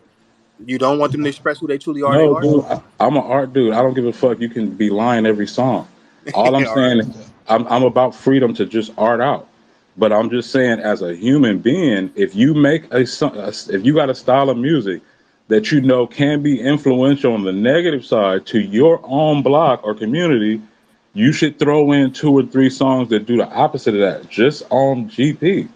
And but when I was and the hip hop that I remember coming up on, they always broke theme toward the end of the album or here and there to give you like because gangsterism is a cautionary tale, right? It's like coming of age slash you're gonna die or go to jail. Pretty much the villain almost always dies, right? So why wouldn't you switch it up and have a villain live if you're an artist? But that's artsy. Like that's you come. See, that's what I'm saying. Like I feel like that's you coming from the art side of Drew, and any artist would understand that. I don't feel like a lot of rappers, especially who are coming today, are, Okay, what are about coming just from an the art side. That they're not coming from an art side. They're coming from nigga. I'm broke and didn't have nothing, and this is how I'm gonna get paid. no, Period. I described it in an art way, right? But I also have been sitting there with many of my homies, right? They got a song that we all think is fire. Everybody hype. But sooner or later, like if you from the hood, your family circle comes into play sometimes, like somewhere, and you're gonna want to share one of these songs that they genuinely could just get with because you have more in mind than your negative experiences living somewhere that we all pretty much love living But outside that's of if the I want negative to challenge experience. myself, though, Like it's man. not Like, even a true look at your experience if you think about it. Like look at G just said when he was on the call. Most of the gang banging is fun. It's about 30 shootings a year, right? So wouldn't most of the music be fun? Nope. Because somebody told niggas that the other music sell the most. Meanwhile, you meet the nigga who having success. He don't even act like that in real life. And the dude who trying to break in with the music got to prove he that nigga because he said it in the song. Come on, man. Be realistic. I would rather they rap about doing the negative stuff than to be actually doing it as a, you know, just on the bright side, because it's real out here and it's a struggle. And if they could use that to get out, then hey, do it. But I mean, if you leading your people down the wrong path out of spite, then that's just something on your own conscience. Nobody else got to deal with that but you. But That's what I'm saying. It's self accountability at that point. You can't make a blanket statement and expect all creatives to have that same mindset, because then you're taking away an aspect. You're taking away the art. facts. You You just still, can't. That's a perfect utopia. It just doesn't exist, bro. if you 100% artist, then you like Kanye. I'm not saying nobody should be that. I'm saying be a human being too, and be like, yo, I made a song that my son can fuck with. He's 7. I made a song my grandpa before we would fuck with jazz. I threw that on there because y'all keep saying we talking about our experience in the neighborhood. I'm just saying it's not really a true experience if you're not adding all the other fly shit to be going on all the time, Yeah, but that's not everybody's experience. dude. I think it is. It's I not. think everybody in the hood have good days. I know foster kids that just their life has been shit since they've been here, bro. Man, and I do too, and I feel like they got good days. They might Well, I have think good what days, G was saying though is some of the good days they had were doing stuff that maybe you just don't agree with, but for them that right? was a good day. He was talking about good days in jail. Yeah, that's stupid. I mean, Well, it's it because honest, like, come on, man, come on now. We can't talk about like. I But remember, if and look, I if don't want to say who. that's their experience, how can who are we to say, oh, just because you went to jail, you should tell me that experience or that story? Not that you telling me I should go to jail, but you're telling me what your experience is. If Well, you're not Who am gonna I to tell Jay me say that no to? good, Z's got the I, line that says like you're acting like I told you sell drugs. Nah, Hope did that, so hopefully you wouldn't have to go through that. yeah, that's the funniest, weirdest, wackest. Like, what? So I You see that didn't that do that. That's a lie. You sold me your lifestyle so I would buy everything you sell, and you're the most famous rapper for selling people things. That's just hype. Well, I think there's a lot of people out there in the world that have half a brain. I think we talked about, yeah, parenting and stuff too, where yeah. I know I soaked up a lot from hip hop culture coming For from sure. way outside. And I pick and chose what I applied in my life, just like I did from religion, just like I did from school, just like I did from everywhere else. Hmm. My own experiences. Like I chose what I wanted to integrate into my rules of conduct and how I got money and all these other things. But I didn't necessarily pick everything somebody was sharing on that record. Right. I Agreed. don't And think I'm a many ward of people the do it. court, so I can speak for all the foster kids in saying you're always going to have people who choose the wrong things. Right. Influence is always going to be out there. The types of influences, negative or positive, are always going to be out there. Again, it seems like this conversation is really just leaning towards the opposite end of the spectrum, right? We went to one end of the spectrum, which is the negative, the opposite end of the spectrum, which is the positivity and, all the, fun and the parties and all of that good stuff. It's not getting as much of a voice without some of the negative drizzled on top, whether it be nudity, guns, murder, whatever. And so it seems like the disparity here is that people want to hear more of the other things. So whose responsibility is it that the machine doesn't put that out? So then when we're talking about what we press play on, right, and where we give our dollars and where we show up to shows, if we invited you to an Anderson Paak show, are you as quick to go as you would go to a Glasses show, right? So all of these different conversations make a difference in this divide that we're talking about, which is we want to see more of the positive being just as glorified as we see some of the things that someone else might call negative, whether we deem it negative or it's an experience we've had or not. See, Jocelyn, like that's a good Agree. point, but like I disagree with the fact that people want to see more positive, and I feel like the numbers say it. Like that's why I made the analogy about action movies and a movie that would win the Oscar. The numbers on action movies, everybody want to see action movie. Every people love and sensationalizing action, shoot 'em up, bang bang. Same thing in the music. So that's why somebody who never has experienced any street life wants to still go buy somebody's album about the street life because it's sensational. Like they want to be a part of that, right? So That's that's true. what they do. You know what I'm But saying? that's So I but don't that's think what I'm that. saying. Who's sensationalizing it? And theaters are the box that picks the movies that get shown in the theaters, right? Just like the labels pick the music and what looks good and what's coming out. So we can blame it on the consumer, right? We can blame it on the box, we can blame it on the artist, but we have to figure out where the reality of the divide is. And Well, here's let's the thing, yeah. if I No, just bought, and I'm about to put myself out there. I just bought tickets to go see the Chosen finale in the theater. I ain't been to the theater since COVID, okay? And yeah, I'm all here for, right, action movies and things like that, but there are people who go to see big box movies that have emotion and things of that nature. Do they promote those movies as heavily as they promote the action films? Not necessarily. The same way do we promote hip hop, you know what I mean, that's positive the same way. If that's the case, then how come we only have one J. Cole and one Kendrick, but we got all sorts of, you know what I'm saying? They're the main people we point to when we're talking about, you know what I mean, positive hip hop. yeah, It, no, it it's the capitalism at its finest, right? right. So It's about where so we push our buttons. yeah, It's about so where we spend our dollars. the Marvel movie costs $4 billion to make. They're gonna make sure that the marketing budget helps them recoup that money. And Chosen may not have cost that much money to make, so therefore it gets a smaller marketing budget. It's just it is what it is.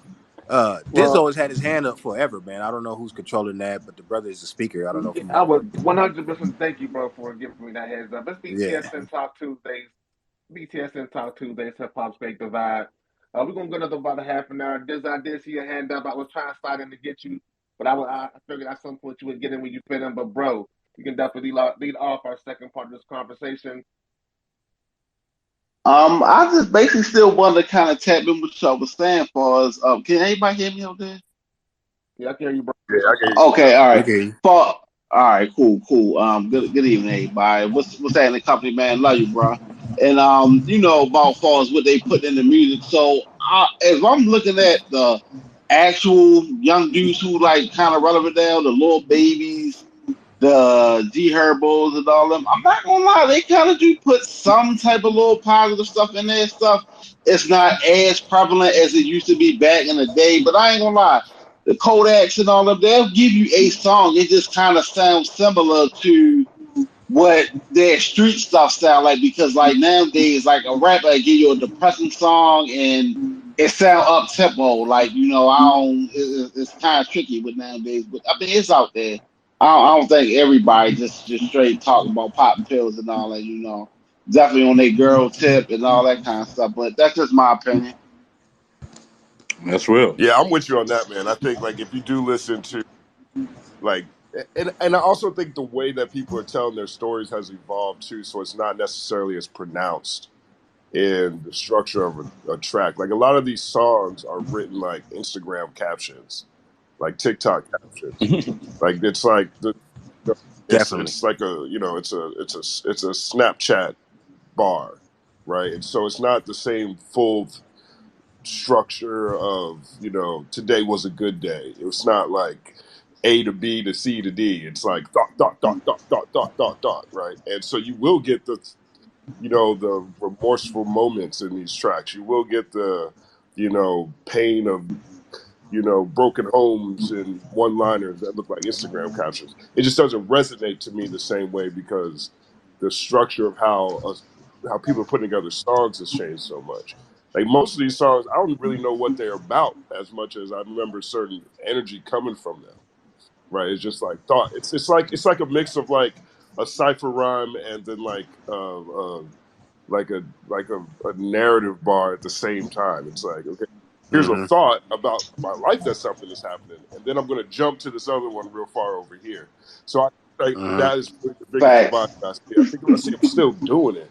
I just don't see those. They're doing it within totally different structures. Yeah, the structure's the same. Yeah. And we went from 16 bar verses, 8 bar hooks. Those is down to 12 bar verses, and like maybe they may do like an 8 or a 10 bar chord because there's just a lot of melodies and singing now incorporated as well too. So the songs went from being over 3 minutes, 5 minutes long, depending on what they were doing, funk songs, to barely even 2 minutes 30 seconds, right? So it's definitely being curated to be more digestible for how we digest music, which is social media. So I got 5 seconds to drop a fire bar in a cold melody to get you to go check this song out and find out what it is and add it to your playlist. Yeah. And I just want to be clear too that when I say doing something other than, I'm gonna call it the same old 1-2 right now. It's a lot of artists that do it. I think they're not celebrated for doing it enough, right? But and I'm mad that Glasses had to jump off because he don't even just do that anymore. You see what I'm saying? Like he got the Tupac Must Die and stuff like that that make you think other things about other things. I think they mentioned Ice-T is living the lifestyle and like being a real gangster dude, which I've seen him in action. But he in a group with freaking Kool Keith and Black Silver, who's on this call, like which is kind of the thing I'm talking about, like getting outside of just that lazy approach to music where you just keep saying is like, well, this is where I live, how I live, or what I live, or what I've seen. It's not even always 100% what you live. It's like, this is what I've seen. Like, right, but we making music, right? Are we lost track of that? And who are you copying? Because all the OG dudes have a format that includes something like this. So if it's not coming from nothing that we set up, then it's some new shit. And a lot of new shit I got complaints about when it come down to that type of shit because you're getting lost in the sauce. Like you're making the same shit over and over again because somebody told you they like that song.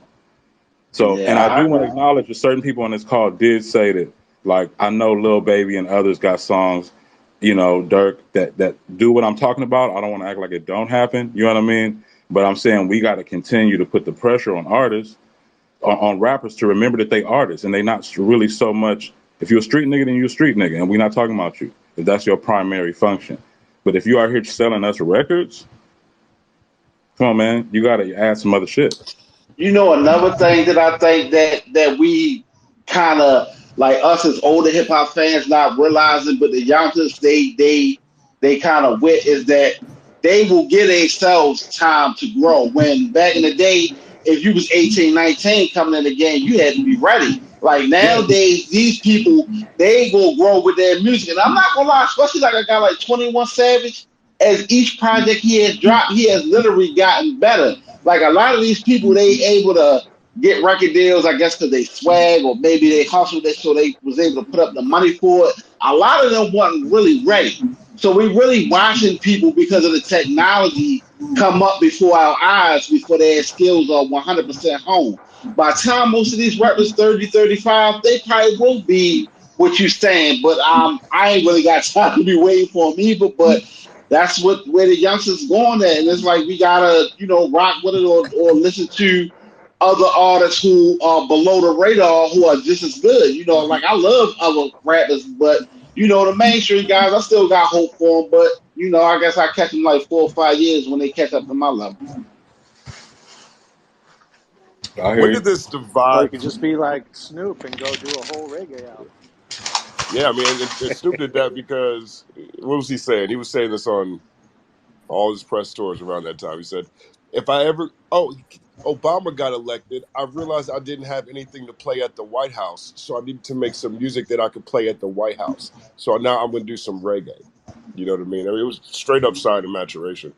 But when did this divide actually occur, and what was the catalyst, as you guys see it? Open question. I want to say I feel like I'm a seven. I was born in '78, man. So I started with Cool J, Run DMC, Slick Rick, um, and I feel like after like 91, 92, the corporate power of marketing hip hop, once they saw what it could be, kind of took precedence over us cultivating something that was unique to our experience. I don't know if I'm articulating that correctly or not. Yep. Um, Yeah, we but follow then you. it just Wait, you cut out. we almost this thing kind of sped up to where we saw copycat acts that took an aspect of NWA, right? Because remember, NWA was like F the police. They had, I think they had covered all the spectrum of what we're speaking about today. They had the positive express yourself song, they had the party song, they had the gangster song. and they didn't leave anything untouched. That album was pretty much complete as far as I'm concerned. Um, but then people took that one aspect and labels accelerated that, right? But I think that's American culture too. American culture is a violent culture. Our history is one of violence. Our neighbors in Canada don't have nearly as many shootings and murders as we have. Our culture is rooted in violence, so we like to see violence. We like to support violence. We like to watch violence. So hip hop ultimately became a victim to that aspect of American culture. What impact did the FCC Act of 1994-95 have, in your opinion? You know, that, if people aren't aware, that was the act that allowed for less competition, more monopolization in the marketplace, right? So where there might be allowed 20 radio stations, now there's only 5. You know, where it might be 15 record companies, now there's only 3. Yo, What role did yeah, that play? that's huge because I remember when in LA we had the Beat, we had K Day, we had Power 106, and they all had different shows and played different music. Today we have those same stations, but they play the same music. You're not going to get that same diversity when you switch those stations. And that's why it's pressure for them to make them certain records so they can get them spins on that, the top 40. You got your Lions, your Drakes, your whoever's, they move numbers, but that's why they forced to make them cookie cutter songs because that's they trying to get into that 66 song rotation and try to hope to make the top 40.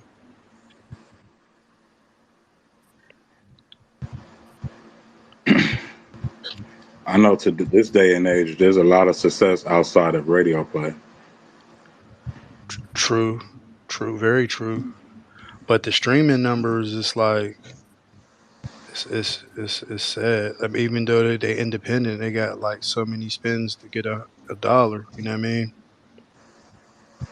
I think where now it's like the ones who's really getting into the merchandise and building that branding, they the ones who's winning because people don't buy music no more, but they'll buy that shirt with that logo or that that case or whatever different things. With the merchandise is how you really eat out here. If you can get 1,000 core fans, you could do some damage. Gotta do some shows. Facts. You can even do shows from the crib now. Like, I mean, if people tap in, they'll tap in with you, like from wherever. That's why I like the boy LaRussell. I always sing his praise because that young boy, he got it for his era, and Absolutely. he preaches independence. And I mean, he come from the Bay, so that's the origin of the independence. And as much as we could say like there's all these bad rappers, if we spend time focusing on them instead of looking at the Lil Russells, yeah, I mean, there's a couple other ones out there, but I just want to use him as an example because he's from the West. I mean, I ain't from the West, but I always was a fan of the West music and they just how they moved independently always. And I preach that like everybody say the top 10 lyricists. Now they need to have a top 10 businessmen. We need to have that conversation more prevalent to where the ones who really came in and made that mark to preach the independence and state independence and ownership and different things like that. Because that's where the power comes in is with the ownership and the leverage. If you come in, with a nice sales record and a nice history, you got leverage. But if you don't, like, you're just gonna get what they give you, and that's the difference between what you can do and how you can move in the industry. From the music now, it's just a advertisement for something else, for your show or for your movie or for your clothing or branding deals or whatever. So that's just like music is not really the breadwinner unless you own the label. As far as an artist, if you just want to get the shine, that's cool too, but it ain't gonna last long because they're gonna change the light bulb every 2 years. You know, I think one thing that I mean, forgive me, I got into this call late. I'm coming from another meeting, but this is a dope conversation. I actually do appreciate the conspiratorial nature of this divide, though. Like there's no part of me that doesn't think that the executives actually, in around 1995, 94, 95, actually got together and was like, yeah, cats aren't going to jail enough right now. we realized that we could make more money if we have more violent music that allows more eighth graders to get arrested, because then we know that we'll need more private prisons to make money over there. Like, does anyone else believe in the conspiratorial nature of this divide? And I Okay. heard about that letter that Okay. was circulated around 100%. 91. All right. I've been I actually posted that, and I've been waiting. I've been listening for about like 2 hours now. Peace to everybody in the room. This is Phoenix. Um, Peace. yeah, it's not a question if it's not a conspiracy theory at all. It's actual fact. And anybody who came into the music industry pertaining to hip hop after 1995, your fate was already decided for you. So when you talk about hip hop's great divide, that's when it actually happened. That's the origin. That's when it began. And you can see, and we have an actual track record, a historical track record to date back of how we, as a hip hop community, started to be more and more divided. The dancehall reggae community, which is predominantly black, the neo soul R&B community, which is predominantly black, they're not having this conversation. With all respect, we are, and we need to find solutions instead of highlighting problems. As far as our future goes in the music, I posted a couple of other just facts, historical facts and present facts about hip hop. And when we talk about hip hop, I travel frequently. I'm living in three cities right now: New York City, Brooklyn. I'm in New York right now. South Central LA, about 2 or 3 blocks away from the Merck Park, right there in South Central, and Las Vegas, Nevada. And outside of that, I tour a lot, and I'm on Zoom calls frequently with people from around the world. And hip hop, when you say hip hop, I mean, we've been all speaking about hip hop in this room for 2 hours, but you guys have been just only talking about rap, like rap music, like the rap side of it. You haven't really touched on the, respectfully, I'm just saying all these things respectfully, you haven't touched on the fashion side, the dancing side, like shows like World of Dance, like what's going on in Asia, Australia. It is big. To quote Dead Presidents, is bigger than hip hop. It's a multi-billion-dollar industry. I guarantee if Andre Young, Sean Carter, and Curtis Jackson was in this room, we'd be all having different conversations right now. It'd be different. We would be talking about, who did what. We'd be talking about what we are about to do. How do we start building? Hip hop is over in Ghana right now. They're doing festivals. They're flourishing. The sad part about most of these things is that they're following us. They're following what we do. Hip hop over in the UK, they're following us. We got to be accountable. We have to be accountable for anything. If you want to be a part of this culture, you want to stand up for it, you want to talk about it, first of all and foremost, you got to be accountable for everything that happens, the good and the bad. We got to take that both. You got to take that. And I take it all. I'm accountable for it all, the good and the bad. I like the good and the bad. End of the day, please not let us not forget that it's just entertainment. It's entertainment. We can mention Snoop Dogg, gangster, gangster, the epitome of the worldwide crip, like, but kicking it with Martha Stewart, bro. You went pop. That's pop music. You popular now. I remember when hip hop and rappers were afraid to go pop. Nobody wanted to go pop. You had to keep your underground status, like a Rakim or somebody like that. Like you couldn't go too popular. And then you have your Ice-T. I remember y'all mentioned Ice-T. You mentioned New Jack City. I'm in the film New Jack City with Ice-T and Wesley Snipes. Y'all also mentioned Nino Brown. And Ice-T was a cop. I mean, he just went back to being a gangster. It's all entertainment, guys, and it's perspective.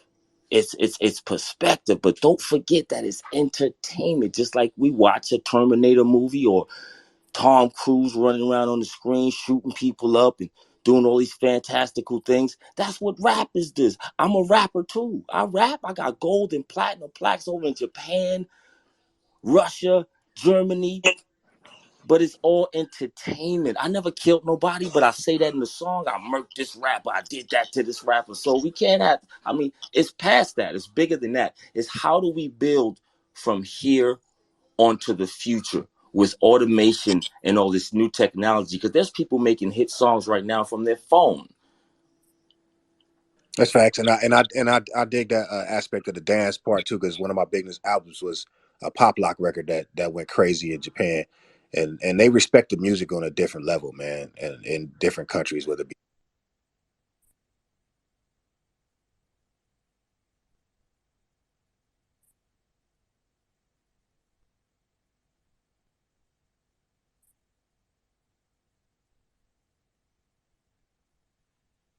I'm sorry about that.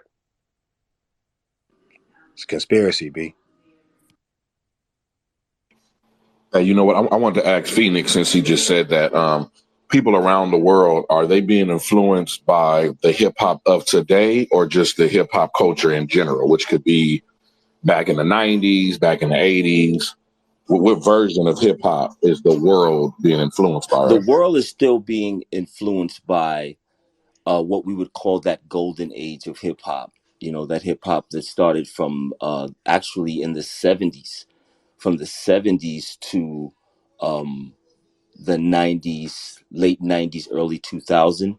And they really keep hold of the culture as far as Zulu Nation. There's so many chapters, across the globe. Australia, chapters in Australia, Spain, Italy, just hip hop is everywhere.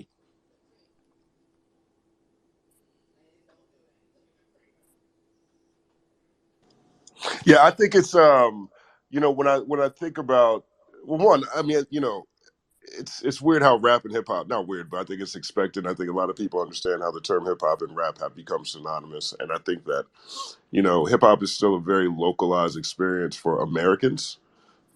I think now we're starting to see a wave of uh, MCs in particular. We'll say MCs in particular who are now breaking or cracking the American market with their own versions of it. But I feel like other countries around the world are kind of in their own golden era in the sense that now they do have their own local stars telling their own stories about their own experiences and their own culture that are competing in a lot of these countries on the charts with American artists. And I think that's actually a really, really exciting thing. But when I think about this great divide, and I guess you made a good point, Phoenix. This is a rap leaning conversation overall, but I still think there is something to this idea that, like, people live on different sides of the coin when it comes to the content that they're putting out and the conversations that they're willing to base their careers on. I mean, maybe I'm wrong about that. You know what I mean? But do you see, and this is specifically for you, things, because I think you said a lot of really interesting things right there. But do you see that as being the case? And do you feel like there's an opportunity or there's something that can evolve, or is this just the nature of the state of the game? And we should just accept it for what it is? We're going to have to accept it for what it is. Like that saying goes, it is what it is. I'm truly a hip hop baby, been burst in hip hop music and had the opportunity to be there in the very beginning of hip hop and in honor of hip hop and in its 50th year. Um, the history of it needs to be told. I think now that it's reached its 50th landmark, we should start talking more about the history of the music, its backgrounds, because it has a strong, strong Caribbean background. Being that Kool Herc himself is of Jamaican descent, as well as Grandmaster Flash and a lot of the early pioneers. By coincidence, I don't know. I mean, God has a plan. But as far as back to your question and your point, it's already universal. We don't truly own it anymore. It's something that came from the streets. It started from the streets. It metamorphed into, it is a, I would say hip hop is a anthropomorphic cultural entity, and it's constantly changing. Like I think one of the brothers, maybe I think it was Don Dub, had mentioned earlier, like way, way early in the conversation, of how it's changed and it's evolved, from the hip to the hop to the hip to the hip to the, to what it is now, with the drill music, and we don't know where it's going to go even after that. And that's just another subgenre, that we can't be angry about, because I remember when hip hop first kind of hit the scene, it wasn't called hip hop yet. It was like a bastard stepchild of punk rock and disco. It was rocking to the disco beat, King Tim the Third, like Spoonie G, like some of the earlier guys. It was like more or less they was like, disco singers, like early Curtis Blow. Those were disco breaks. We didn't, directly for the street. We didn't have equipment. We didn't have like beat machines, synthesizers, Cameo, the Casio keyboards. We couldn't afford that stuff yet. So it was just rapping over. And this is how creative hip hop is. Grand Wizard Theodore, who created the scratch, bringing the music back. Oh, stop me, bring the song back. Then bring the song back. We bring that song back. We find that breaks.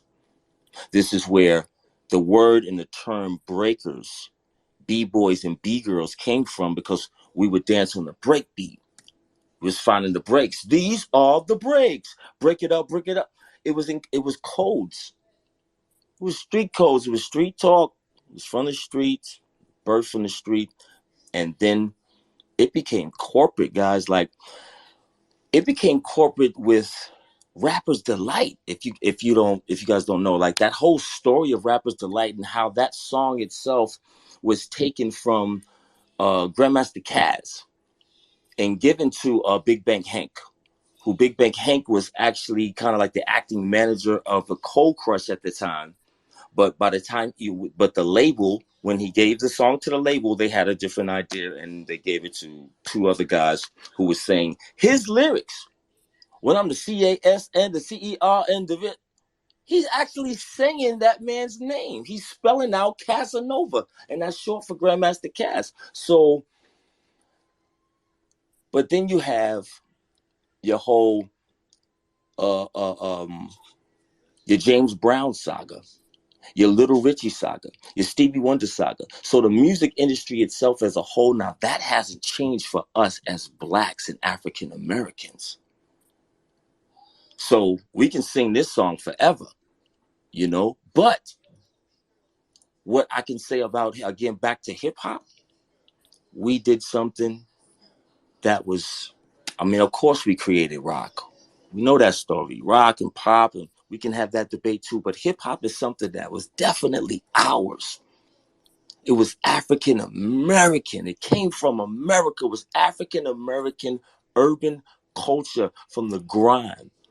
And it's a full culture. I used to have this argument with my dad a lot about culture. My father was in the FOI, Muhammad's Temple number 7. He was one of Malcolm's bodyguards. Both of my parents were also in the Panthers. My mother was part of Panthers 21. They had, let me just say, they had different dreams for me. But then hip hop entered my life. And I was like, well, this is my channel right now. This is my conduit. And they couldn't see it. And I had arguments about the culture. And I'm like, okay, well, Dad, y'all taught me culture. I was raised in Islam. My mother was Jehovah's Witness before she met my dad. So I spent time in the Kingdom Hall as well as I spent time in the masjid. So I'm like, okay, to have a culture, you got to have a way of talk, right? A speak, a lingo, a tongue, your linguistic. Well, that's our rap. That's how we spit. That's your verbs. And the dancing was the break dancing and the pop locking. That's like how the Native Americans they danced. That's how like the Africans they dance with the war dance and the war chant. It's the same as the Polynesians they danced. And then the drums was the turntables. You had two turntables, just like two drums, two hands beating or two hands moving, creating that beat, the steady beat, the same beat as your heartbeat. And then you had your graffiti on the wall. That was your hieroglyphics. That's your new age hieroglyphics. And for those who couldn't afford the equipment, guess what we did? We made beats without breath. Wood. No wood instruments, no strings, no keys, no horns. That's what hip hop is, y'all. Hip hop is deep. It's bigger than hip hop. Hip hop can save us all. We're in 2023. It's the 50th year of it. There's nobody who can really say they own it besides us. There's a couple of people who can lay claim to the Rock and Roll Hall of Fame and, the Dick Clark era and, but this is something that's ours when we created it. So we say what it is and what it isn't.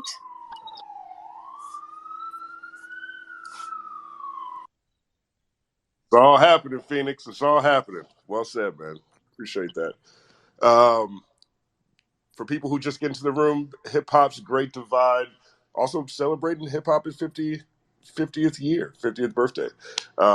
This conversation began as a idea brainchild from BTSN, Behind the Scenes Network, where we're looking at where the divide happened between gangster rap, drill rap, trap rap, so to speak, and more positive forms of hip hop, or for more conscious forms of hip hop, or for backpack forms of hip hop, etc. We're looking at different points in time when this separation began. I think everyone kind of looks at 1995, and then I've been having a conversation for the past couple of hours questioning why certain artists make those choices, why the machine seems to push certain artists and not necessarily some other artists.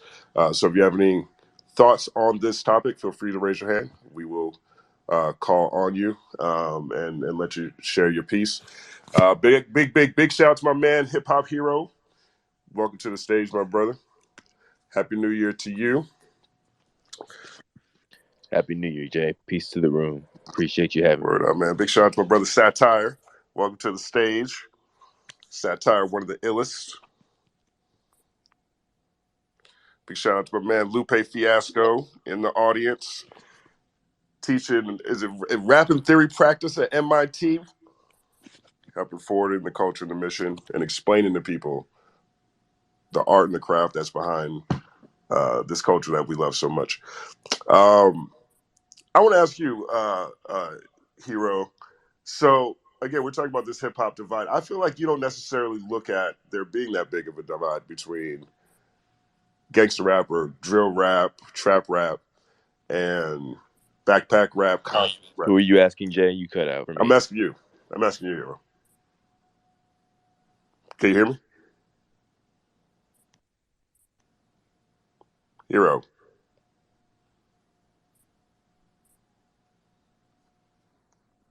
Wait, can you guys hear me? I don't know. Maybe you guys can't hear me enough.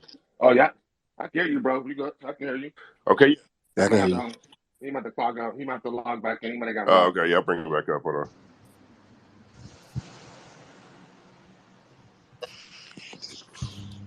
Yo, yeah, Hero. Can you hear us now?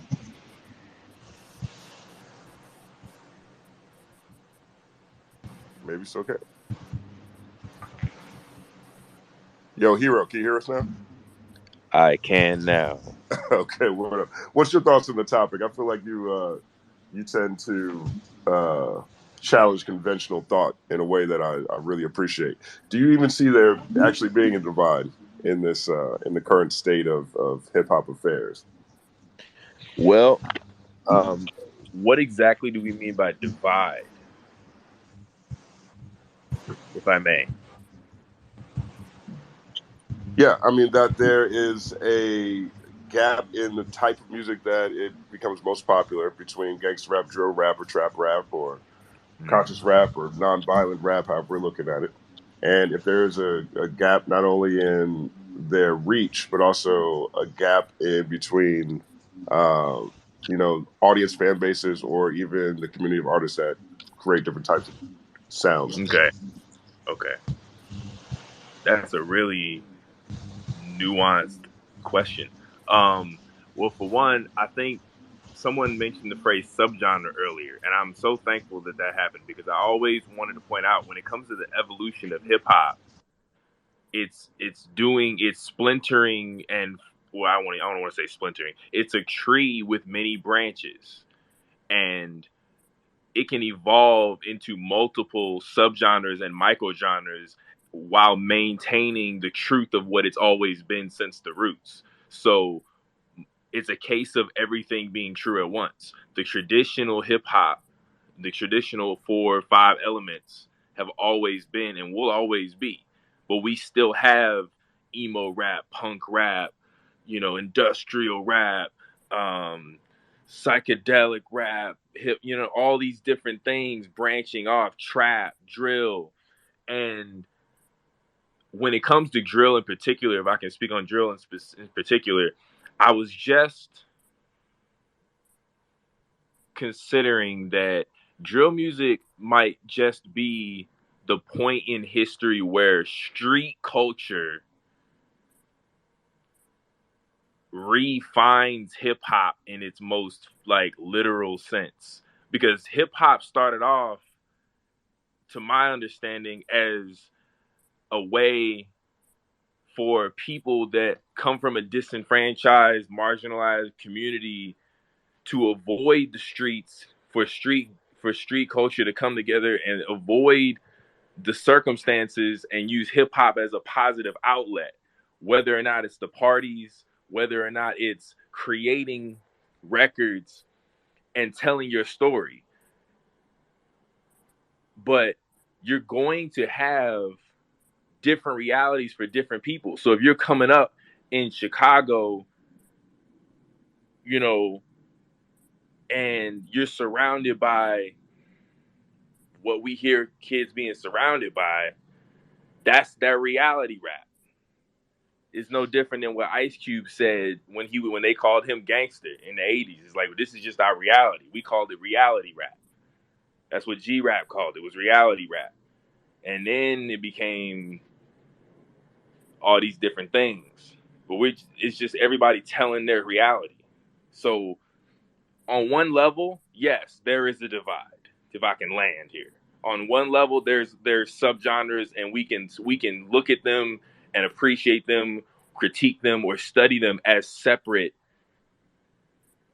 branches of a tree. But we got to remember it all comes back to the same roots.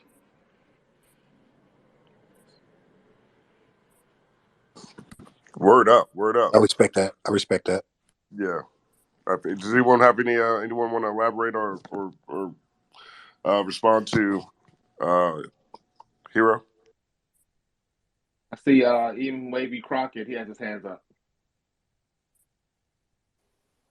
Hey, what's up, y'all? What's up, Hero? It's been a minute. There was to go with the main topic with the Great Divide. I was listening to Melly Mel. He was on My Expert Opinion, Math Office podcast recently. And he said something very interesting where he said, there was a clear divide line between the gangsters, the pushers, and the hip hoppers back in the beginning. It was hip hop was definitely the word is escaping me right now, but a sort of escape, a sort of microcosm, its own sort of mini environment, within the Bronx, especially the Bronx going on at that time. You know what I'm saying? These were people that were dancing, doing art, expressing themselves. It was something positive.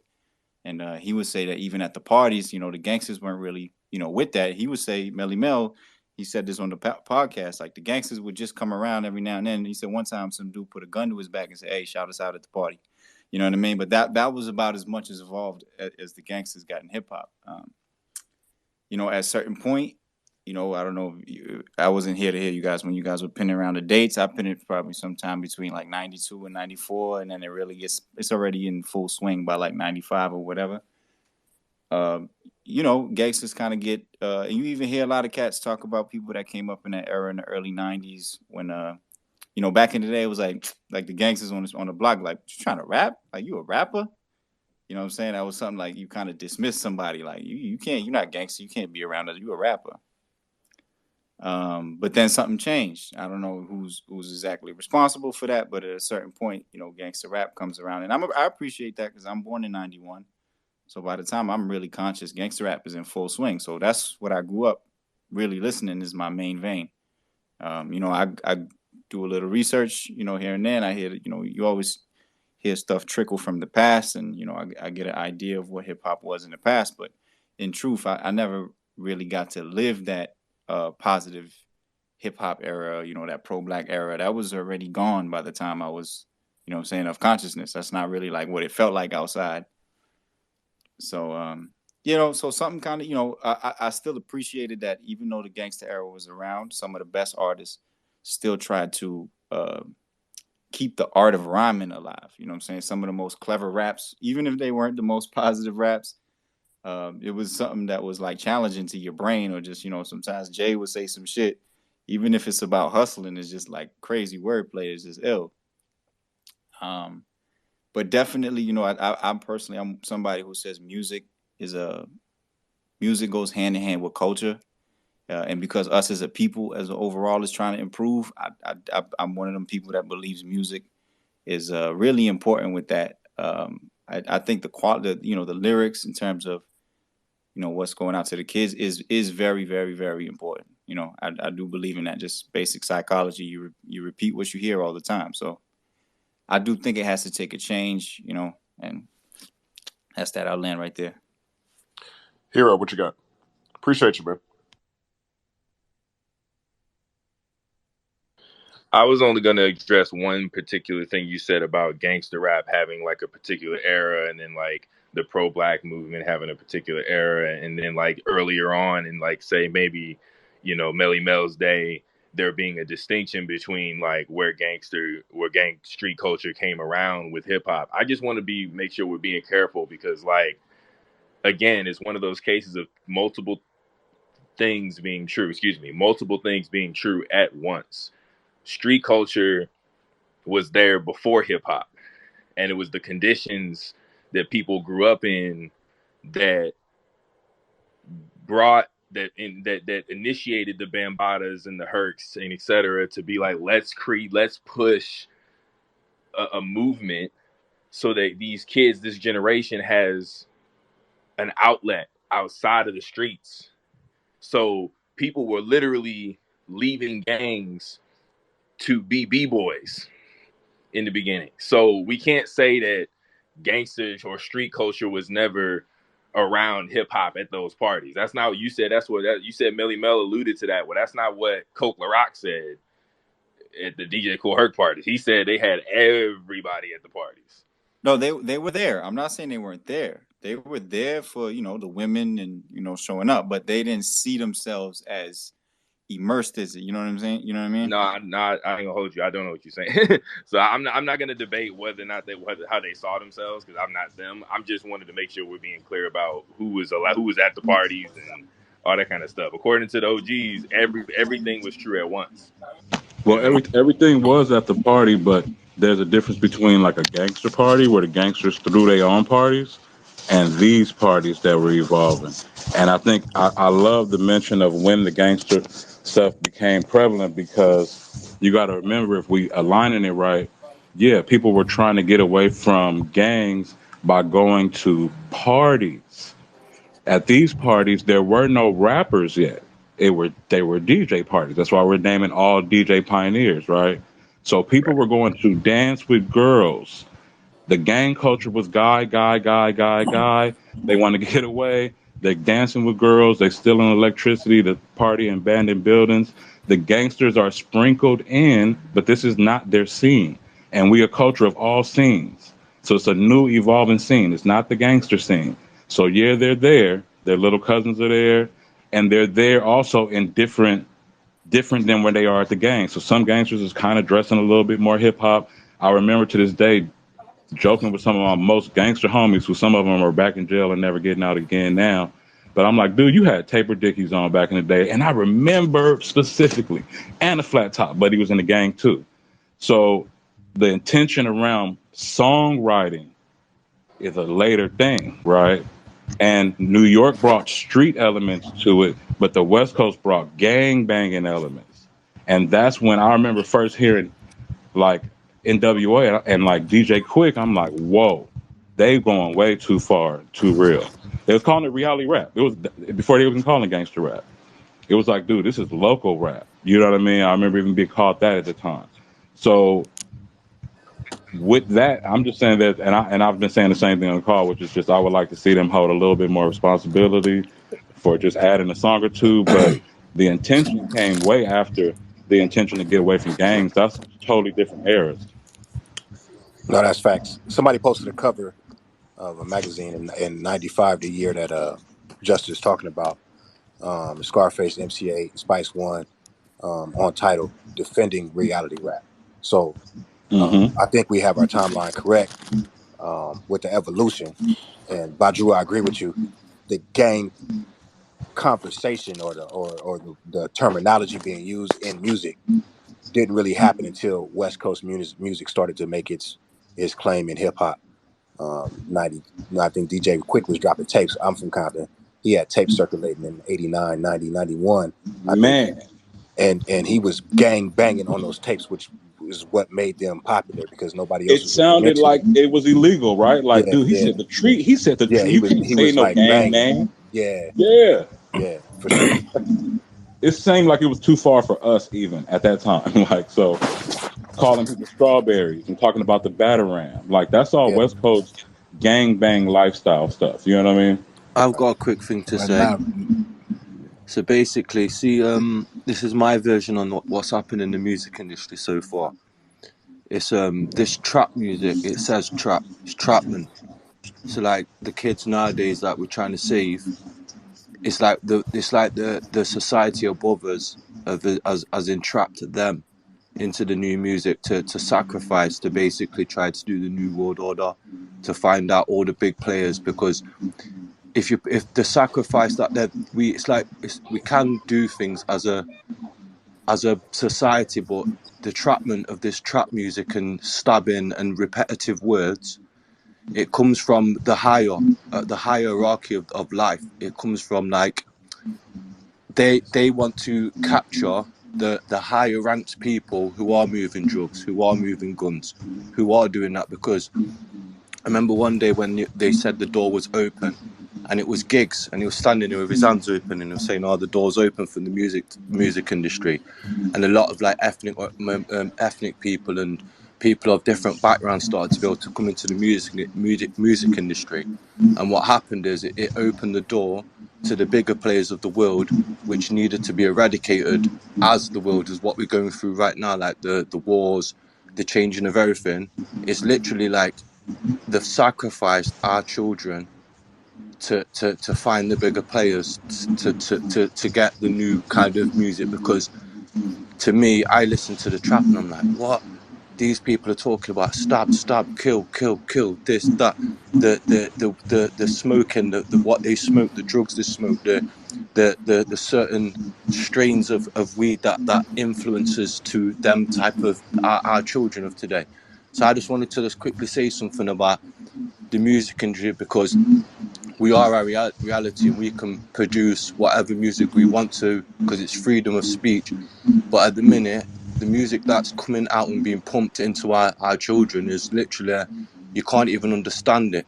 But it's just, I believe there's not a lot we can actually do as as a society, but other than, I don't know, just try to build like a big community together to try make the kids more aware of like what's happening with this trapment music.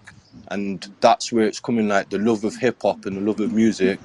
I believe it's still in there, but it gets kind of filtered out because it's by the people that are pushing it. So the people that are pushing it are more powerful than whatever we can ever do at the minute, unless we all come together.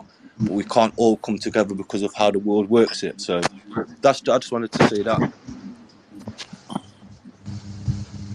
Yo, if I could just, do you know where the terminology trap music come from, man?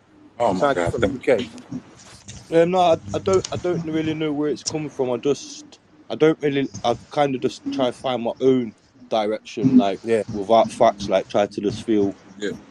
from my own version of like I don't know. No, so I don't really know where it's coming from. I'm just that's what I believe in yeah. trap. I would urge you to do some research, bro. Go check out the history of music, especially hip hop. Go do your research, man, Yeah, and see where that term derives from and why it's I popular. Yeah. understand about research, but research is given to us on an algorithm. So whatever we But research, but we're researching things that are given to us. So our mind is You more don't believe in powerful fact. than research.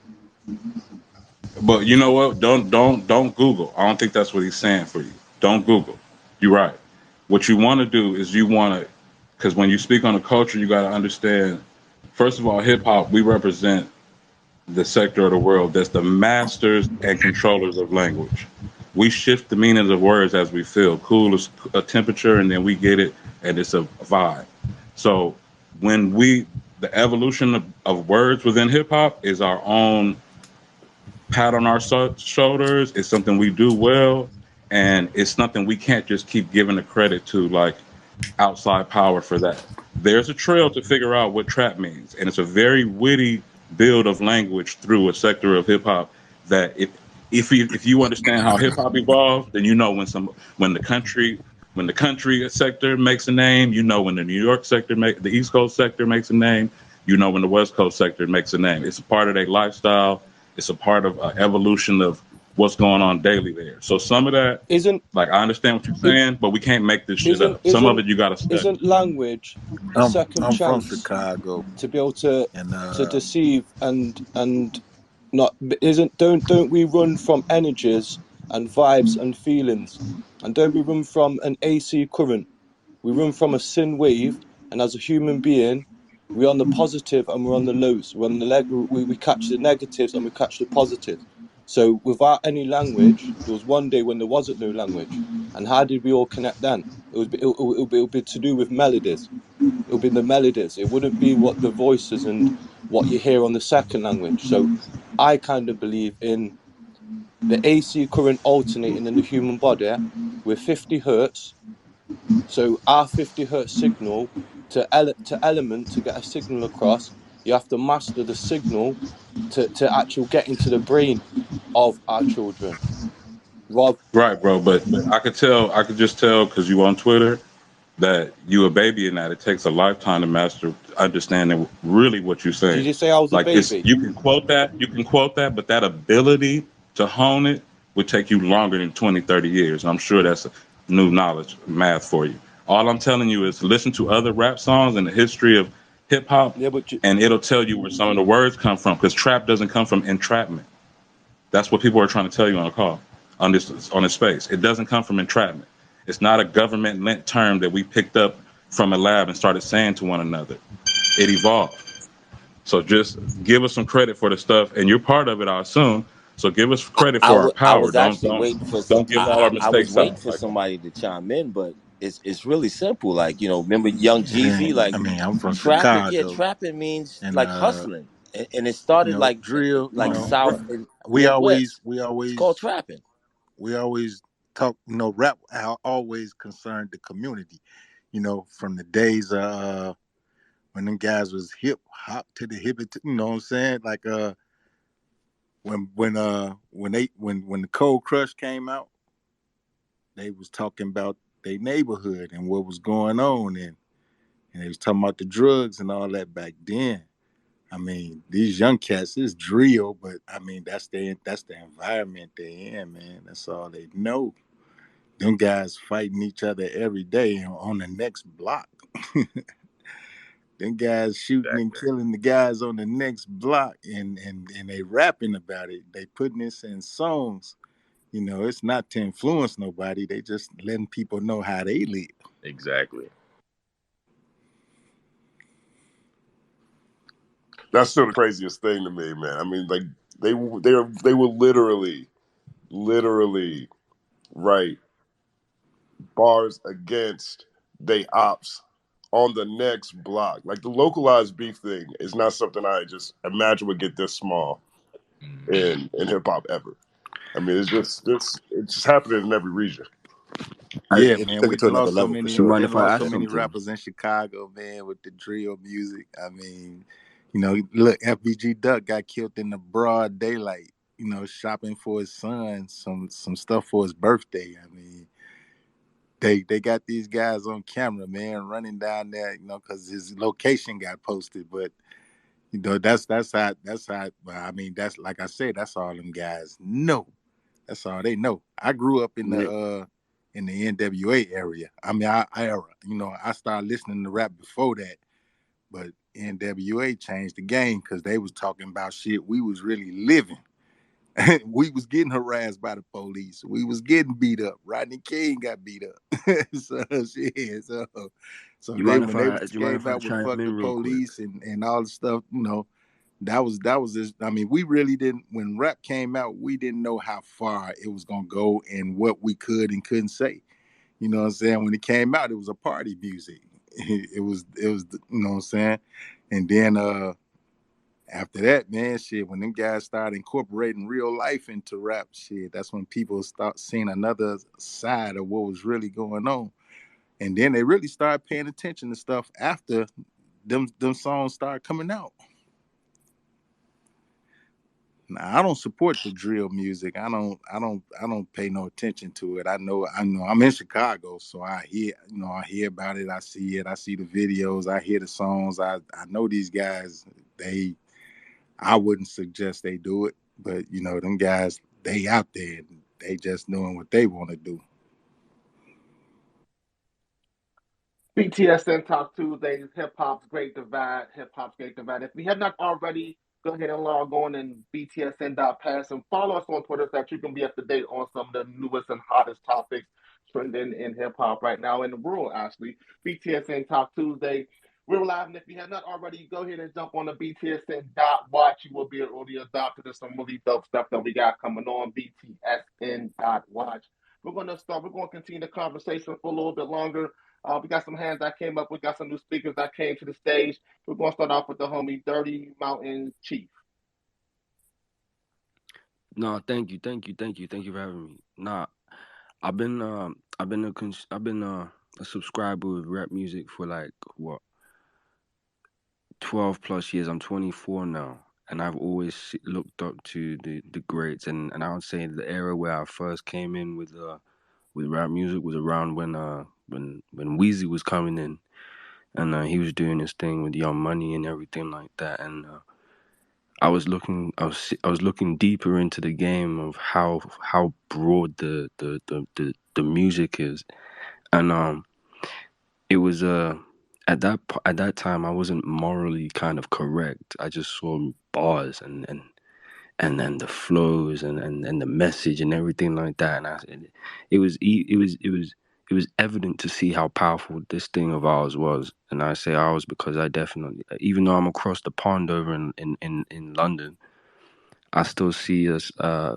mean, me and my brothers that like American rap, we look at you guys like we're with you guys, even though it may not seem it from your guys' perspectives, but we kind of follow what you guys have been making over there and been doing from the Talib Kweli days and even further back, even like from East to West Coast, even Big O FR Sign was talking about NWA, man. Like, even though it was out of my era, it was a respectful era. Like, uh, um, I think as black people, we tend to not incorporate a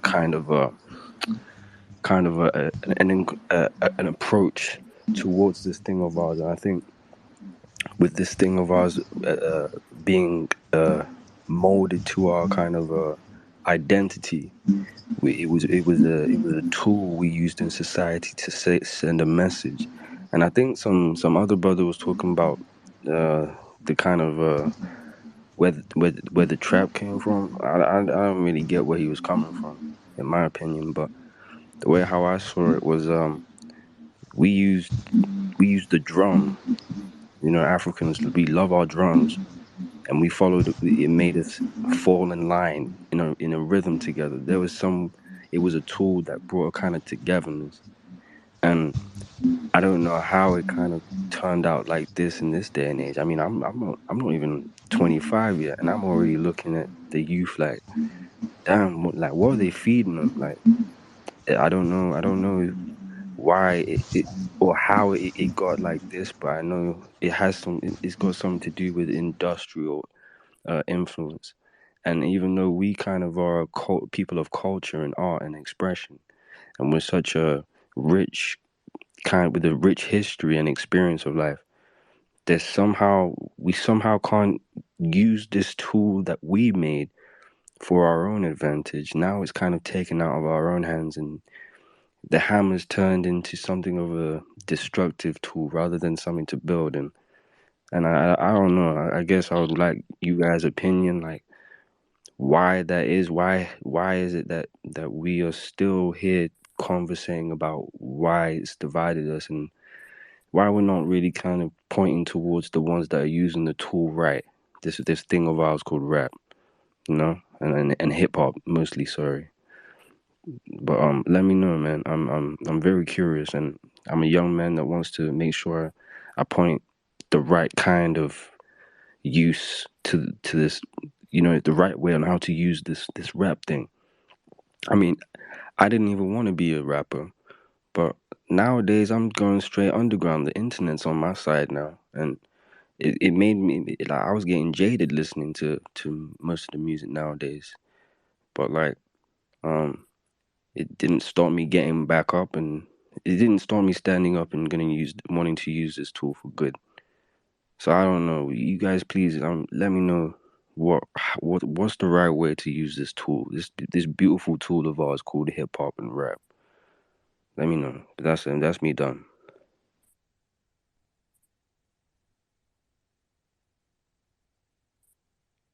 Yeah, we got anybody from my panel that want to chime in? I thought that was dope, and I do want to say that as a person who's worked on mainstream and indie hip hop, that if it wasn't for the overseas markets, that I know the indie hip hop would probably have dried up long time ago, and the mainstream shit wouldn't be as popular as well because, you know, going across the pond or whatever way is always another level in your career that everybody doesn't get, you know. But the music we support, the songs we support, does it all. You just got to make all the songs. And I think in different ways we kind of said all of that. I know there's a history that we always got to learn more of. And maybe if I was just to add just to one solution that's outside of us worried about other communities or other powers that be, there's a small shift in like my era and, you know, a little before that, a little bit after that, you know, the dudes who liked the 90s hip hop, 90s era hip hop, where when we came up, you knew what your big brother thought, you knew what your big homies thought about your shit, and you did want to have some connection to where you could get some approval or supporting what you're doing, and then that put an onus on them to, you know, they're gonna give you some bad info, they're gonna give you some good knowledge too. And I think now we're in an era where we don't even really fuck with the younger generation. So they not listening to us, we're not talking to them. We don't have the lane to even say, that's dope, but what you think about this too? You see what I'm saying? So maybe just between the 90s and the 2000s and the, you know, and after, we got to get on more tracks together, make more art together, support each other's projects some more. So it's better intergenerational vibes between hip hop and period. Just whether it's gangster shit, backpack shit, jazz oriented shit, just intergenerational vibes probably is going to help everybody be a little bit more balanced and have a little bit more longevity. Nobody wins when the family feuds. Bang. And on that note, we out of here. Whoever said that, that was the ultimate goddamn takeoff. We good. Everybody, it's all love. If you Period. following the channel, follow us. If you got ideas for another topic, tell us. If you didn't talk this time, talk the next time. It's all creatives. It's all love. JE, I'm out. I hope y'all out too. Let's do it. All right, BTSN, talk to. See you next time. Peace.